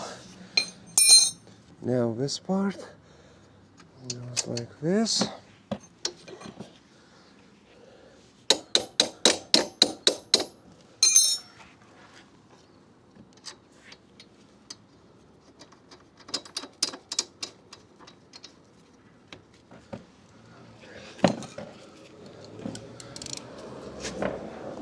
Remove wood block. Now we need to do a couple more things. We need to adjust chain tension and wheel alignment, and after that we need to adjust our brakes. I have videos how to do that on my channel, so feel free to watch them, and I'll see you in the next video. Hello friends, in this video I would like to show you how to adjust rear brakes on this bike. But first I want to explain what this arrow means. So this arrow, when you press your brake fully, I press it and see it shows up to here. And this is a marking. It means when this arrow reaches this marking, your brake pads are almost done. So for now I still have a lot of them, but it's a nice way how to understand when it's going to be time to change them. You adjust your brakes with this nut. If you turn it anti-clockwise, that means you decreasing tension on this rod, and your brakes gonna engage later. If you go clockwise, then you increasing tension and you're gonna need to press less brake. And in my case, I wanna increase tension on my brakes, so I'm just gonna press it like this and just turn. I think should be okay. And please keep in mind, it's not like a straight bolt. It has these grooves, so you need to make sure it is in correct position. Okay, let's try. And as it turns, yes. I'm probably gonna increase a little bit more.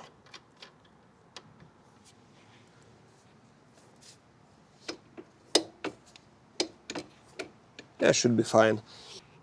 Now inside here there is a electric switch, and when you press brakes, it turns rear brake light on, and it should turn on at the moment when you start to press brakes. But sometimes, especially when your brake pads gets worn out, it can turn on later or earlier, so you need to adjust it. And to access it, I'm gonna need to remove this plastic.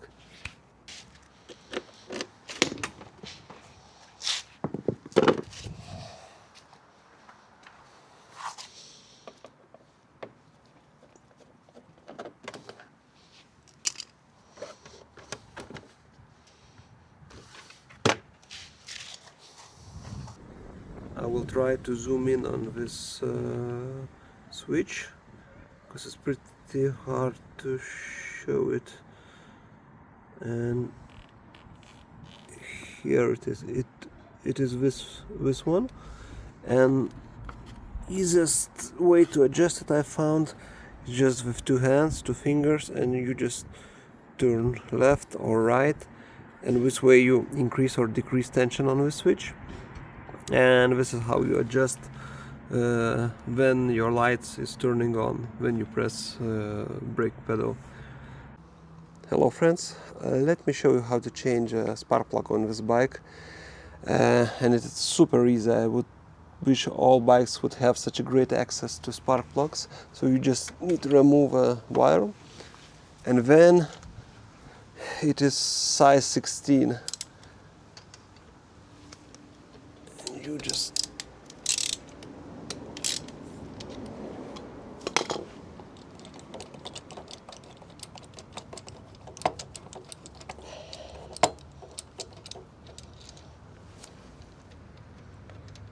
and that's it.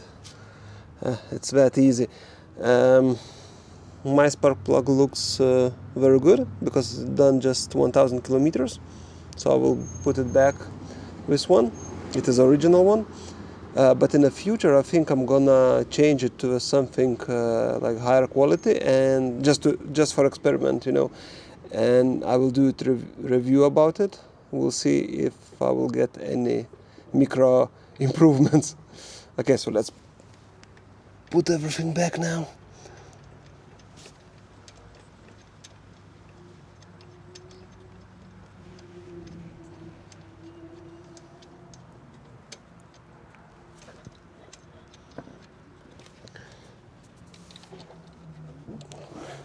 Just please be extra cautious when tightening spark plug. Do it just a little bit, not too much. Wire back, and now let's see, will it turn on?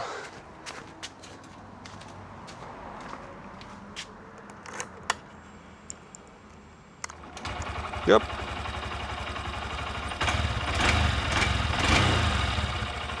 Hello friends, in this video I want to show you how you can connect OBD2 scanner to this bike. It is located under this plastic.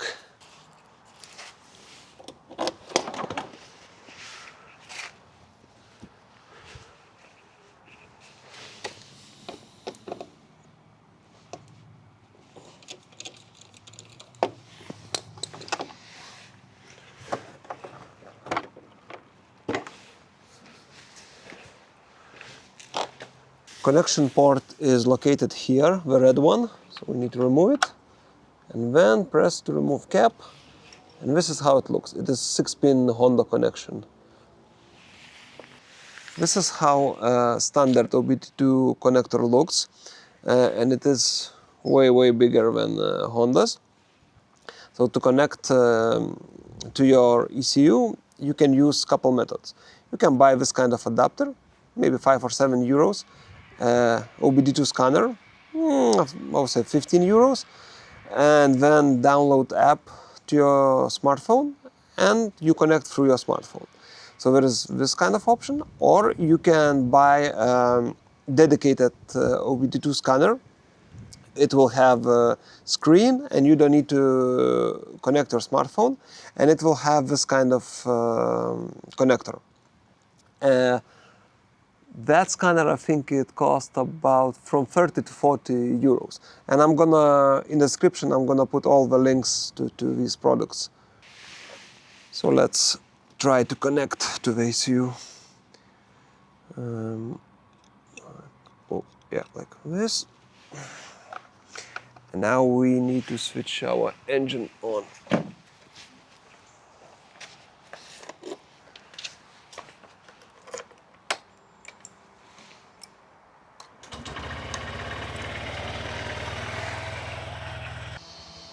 Now we need to connect our app to ECU. So we, for example, I use car scanner. Now let's connect it. And now we are connected to bike's ECU. There are a lot of things you can scan with these tools, but I'm gonna show just a couple of the most important. So, for example, you have ability to read diagnostic trouble codes, and that is very useful. For example, if you are traveling somewhere and you get some engine code, you can read with this scanner. And second thing, probably for me at least the most important, you can see sensors. So for example, like battery voltages. There are so many parameters what you can see here, but I want to make this video quite short, so I'm not going to explain them, because you know, we can spend a couple hours talking about these parameters. But probably the most important parameter what you can monitor is this one: engine oil temperatures. Especially if you're gonna drive in warm climates and maybe in the mountains. So you can always check station with temperatures. That's very good to know. And I prefer to use this kind of setup where I use my smartphone to connect to scanner, because I can mount my phone somewhere here and I can always watch while I'm driving main parameters like engine oil, for example. So I think that's gonna be it for this video, and see you in the next one. Bye. Hello friends. So in this video I would like to show you how to change battery on a Honda CB125. So to do that, first we're gonna need to remove rear seat and then this plastic. So to remove the seat, we need to unlock it. Right, seat is off. And then we're gonna need to remove this plastic.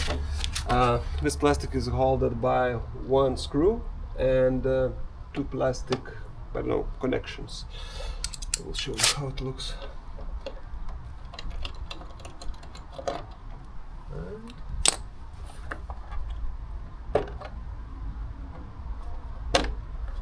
And that's it. And now battery is held by the 10mm bolt and two connections.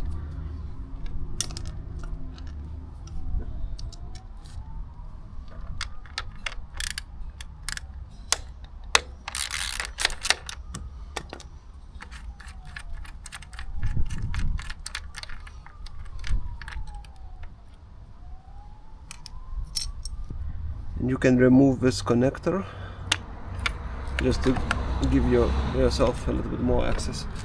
Now this bolt.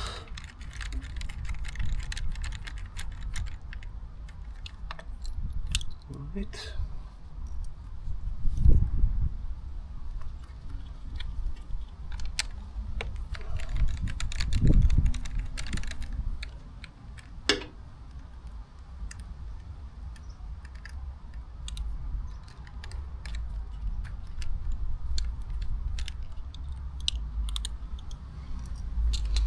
And now battery should be loose. Just be careful for these wires. Yep. And that's it. Hello friends, so let me show you where you can find a fuse box on this bike. So it is here. We're gonna need to remove this plastic, but first we need to remove a seat. Now we're gonna remove this plastic. It's just one bolt.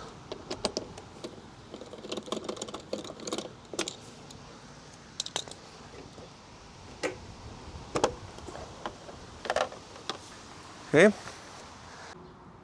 So this is a fuse box. Now we need to remove the top, and you remove it by pressing on both sides of this box and pushing up. And that's it. You're basically pushing on this part and that part. So here are your fuses and relays, and inside the box you have a tool to remove fuses and two extra fuses, spare fuses. And for me personally, the great thing what Honda only has two types of fuses, 7.5 amps and 20 amps. It makes life much easier. So that's it basically. Okay, see you next video. Hello friends, so in this video I would like to show you how to change light bulbs on this bike. And it has front and rear LED lamps, so most likely you won't ever gonna need to change them. But turning signals, front and rear, and number plate lights use like a standard bulbs, so eventually you're gonna need to change them. Most likely it's gonna be the front ones, because while you're driving they stay always on, which is great for safety, but they will gonna be most likely first ones you're gonna need to change. And if you turn, it looks like this. For turning lights you just need to unscrew one bolt and that's it. And same is for both front and rear lights. You unscrew this bolt and you take this plastic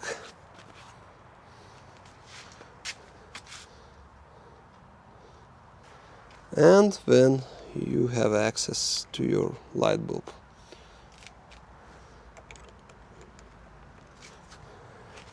Just don't forget to clean your bulb, because like a fat from your fingers stays on it.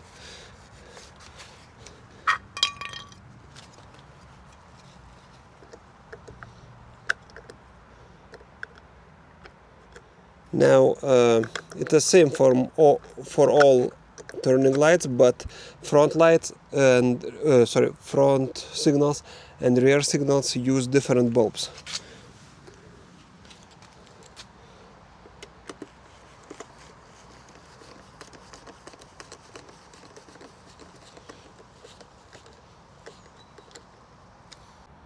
Now for number plate lights you need to unscrew those two bolts.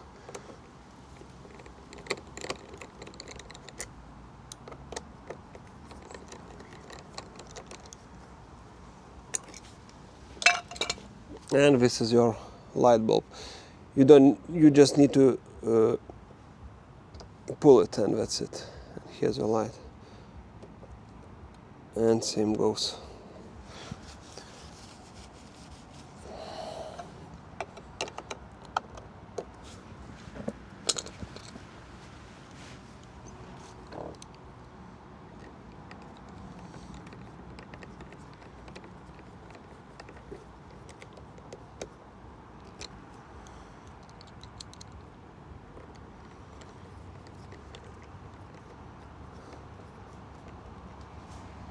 So this is how you change your light bulbs. Hello friends, so in this video I would like to clean my crankcase breather, and to access it I need to remove the seat and then this plastic, and breather sits behind this plastic.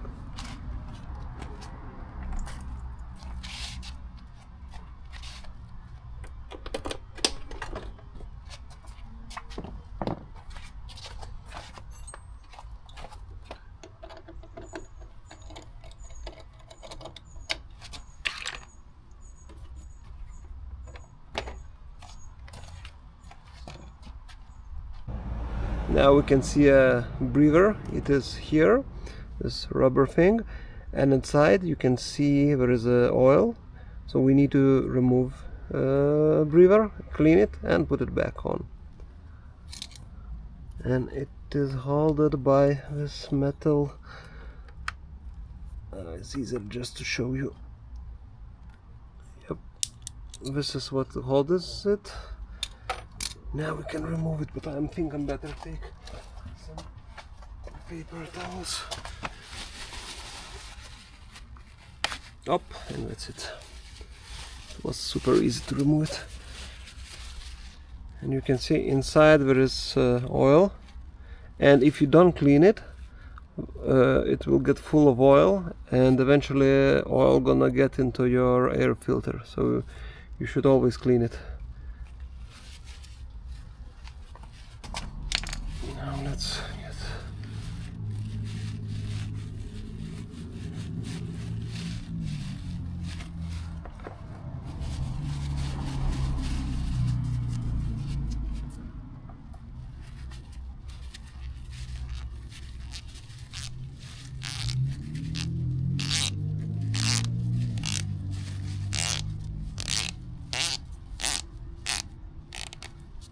and that's it basically.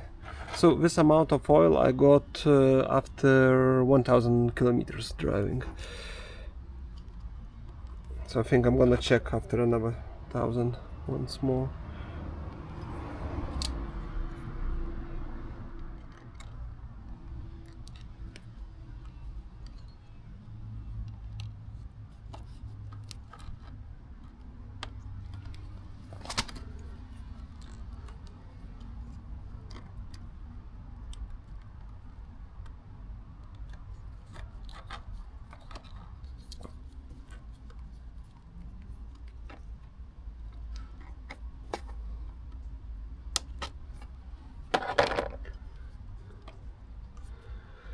And this is how you clean your crankcase breather. That's it. Hello friends. So in this video I would like to show you how to adjust your spring preload. And on this bike it's super easy because you have a great access to your suspension. Now we're gonna need a special tool which Honda has under seat. So we're gonna need to remove seat.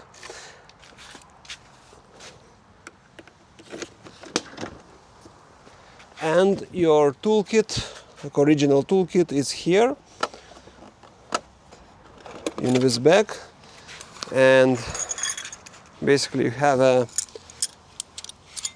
one tool, 17 and 14 size, spark plug tool. Then you have a screwdriver. You can put it like this inside. This one and this one. And then this is a tool to adjust spring preload. Now this is the part where you adjust preload. It has 5 levels, 1, 2, 3, 4 and 5. Now I set it on like a minimum preload, and this moment suspension is softest what can be, and my weight is 108 kilograms, and I can say I have no problems with driving with this minimum preload. If I would add luggage, then I would probably increase it to the level 3 or even higher. Alright, so how do you adjust it? Basically, this is a tool. You put it like this and you turn. But when you increasing preload, I found what it's much easier to turn when you lift spring. Now up, it's on level 2, level 3 and so on, level 4, 5. Of course, do it on our side too. And when you go our way, we don't need to hold lift spring. And that's it. Hello friends, so in this video I would like to show how to adjust the clutch cable, and for my bike I would like to increase free play because I have no free play, and the moment I start to press lever, clutch starts to disengage. So I would like to add just slight free play.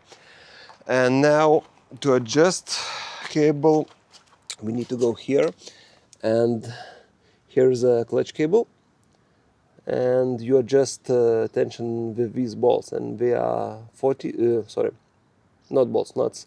They are 12 millimeters and 14 millimeters. Now we need to unscrew the first nut. First nut locks both nuts together.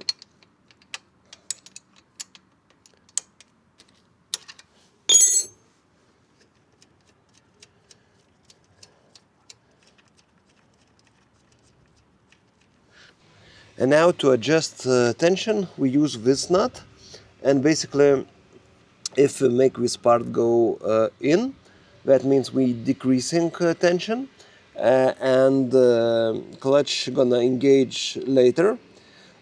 If we make this part go up, that means we increasing tension, and your clutch gonna engage sooner. So in my case I would like to decrease tension, so I'm gonna unscrew it a little bit, probably up to here, and I'm gonna try how it feels. And basically you need to experiment with the length of this part until you're happy with your clutch, and after that you just lock the first nut with the second. Wait a minute, this one. And that's it, that's how you adjust tension. Hello friends, so in this video I would like to show you how to adjust throttle on this bike. And my bike has quite a lot of replay. If you would see this line and see how many, it's probably 1 centimeter or maybe even more, and I really hate that. It makes driving much harder, especially in a city when you stop by the red light and you shift into first gear. It is hard to find the correct position, correct amount of throttle. So most bikes, you adjust your throttle cables here, but this bike doesn't have adjusters here. Adjusters are somewhere hidden here, so we need to take this plastic and then we're gonna be able to adjust it. So let's do it.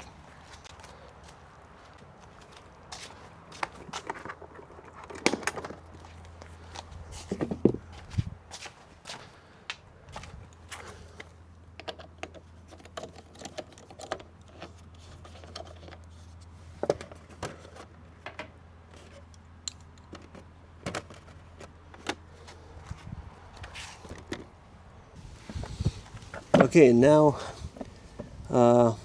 these are throttle cables, so we should I will remove this plastic box, and we're gonna get better access to see what's going on inside.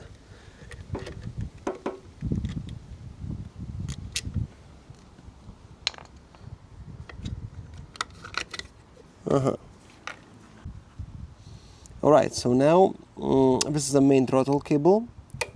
So, and see how much free play it has. So now I need to adjust this bolt. Just screw it.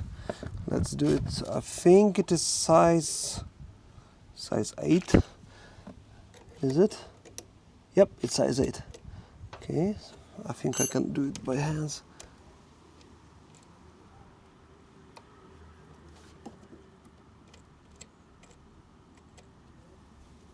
Wait.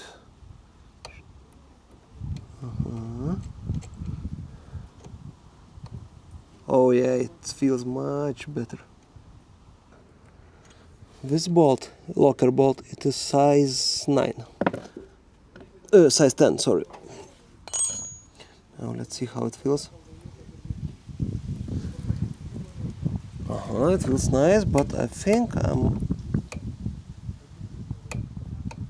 let me think.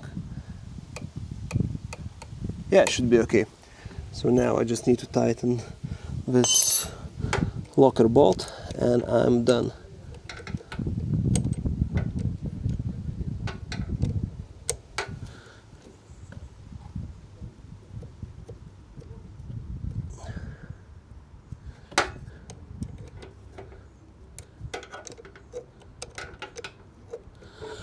Alright, how it feels? It feels amazing. Yeah, now let's put everything back. This goes like this.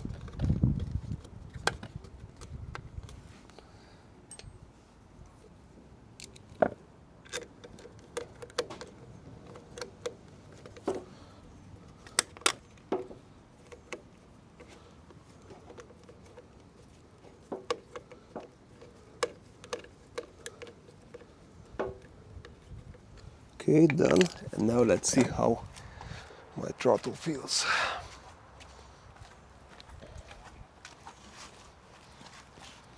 Okay, now let's see this part. Still has a little bit of free play, but it's much better. I think I'm gonna leave it for now like this. So yeah, so it is pretty easy job, but it's quite important job to do it. Hello friends, I would like to show you how to adjust gear shifter. In my bike it sits a little bit too low for me, so I want to rise it slightly, maybe up to here. And it is pretty easy to do. There is just one bolt here, 10 millimeters. You just need to unscrew it, take it out and put in the correct position. So let's do that. Right.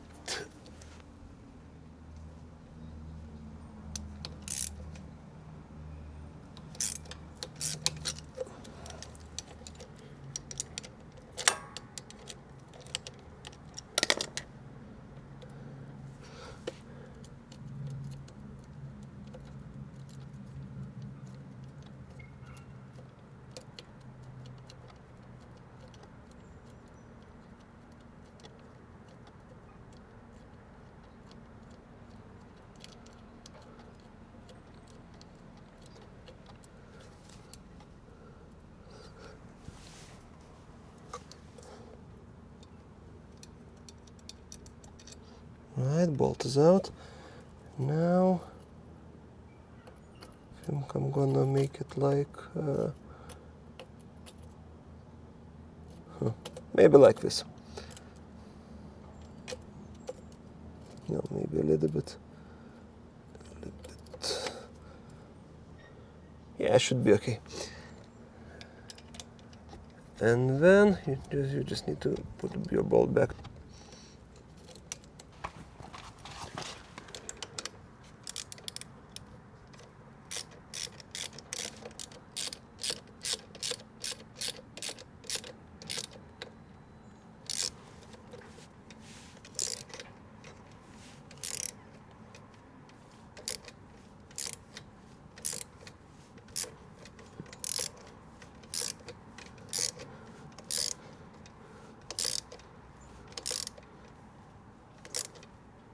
And that's it.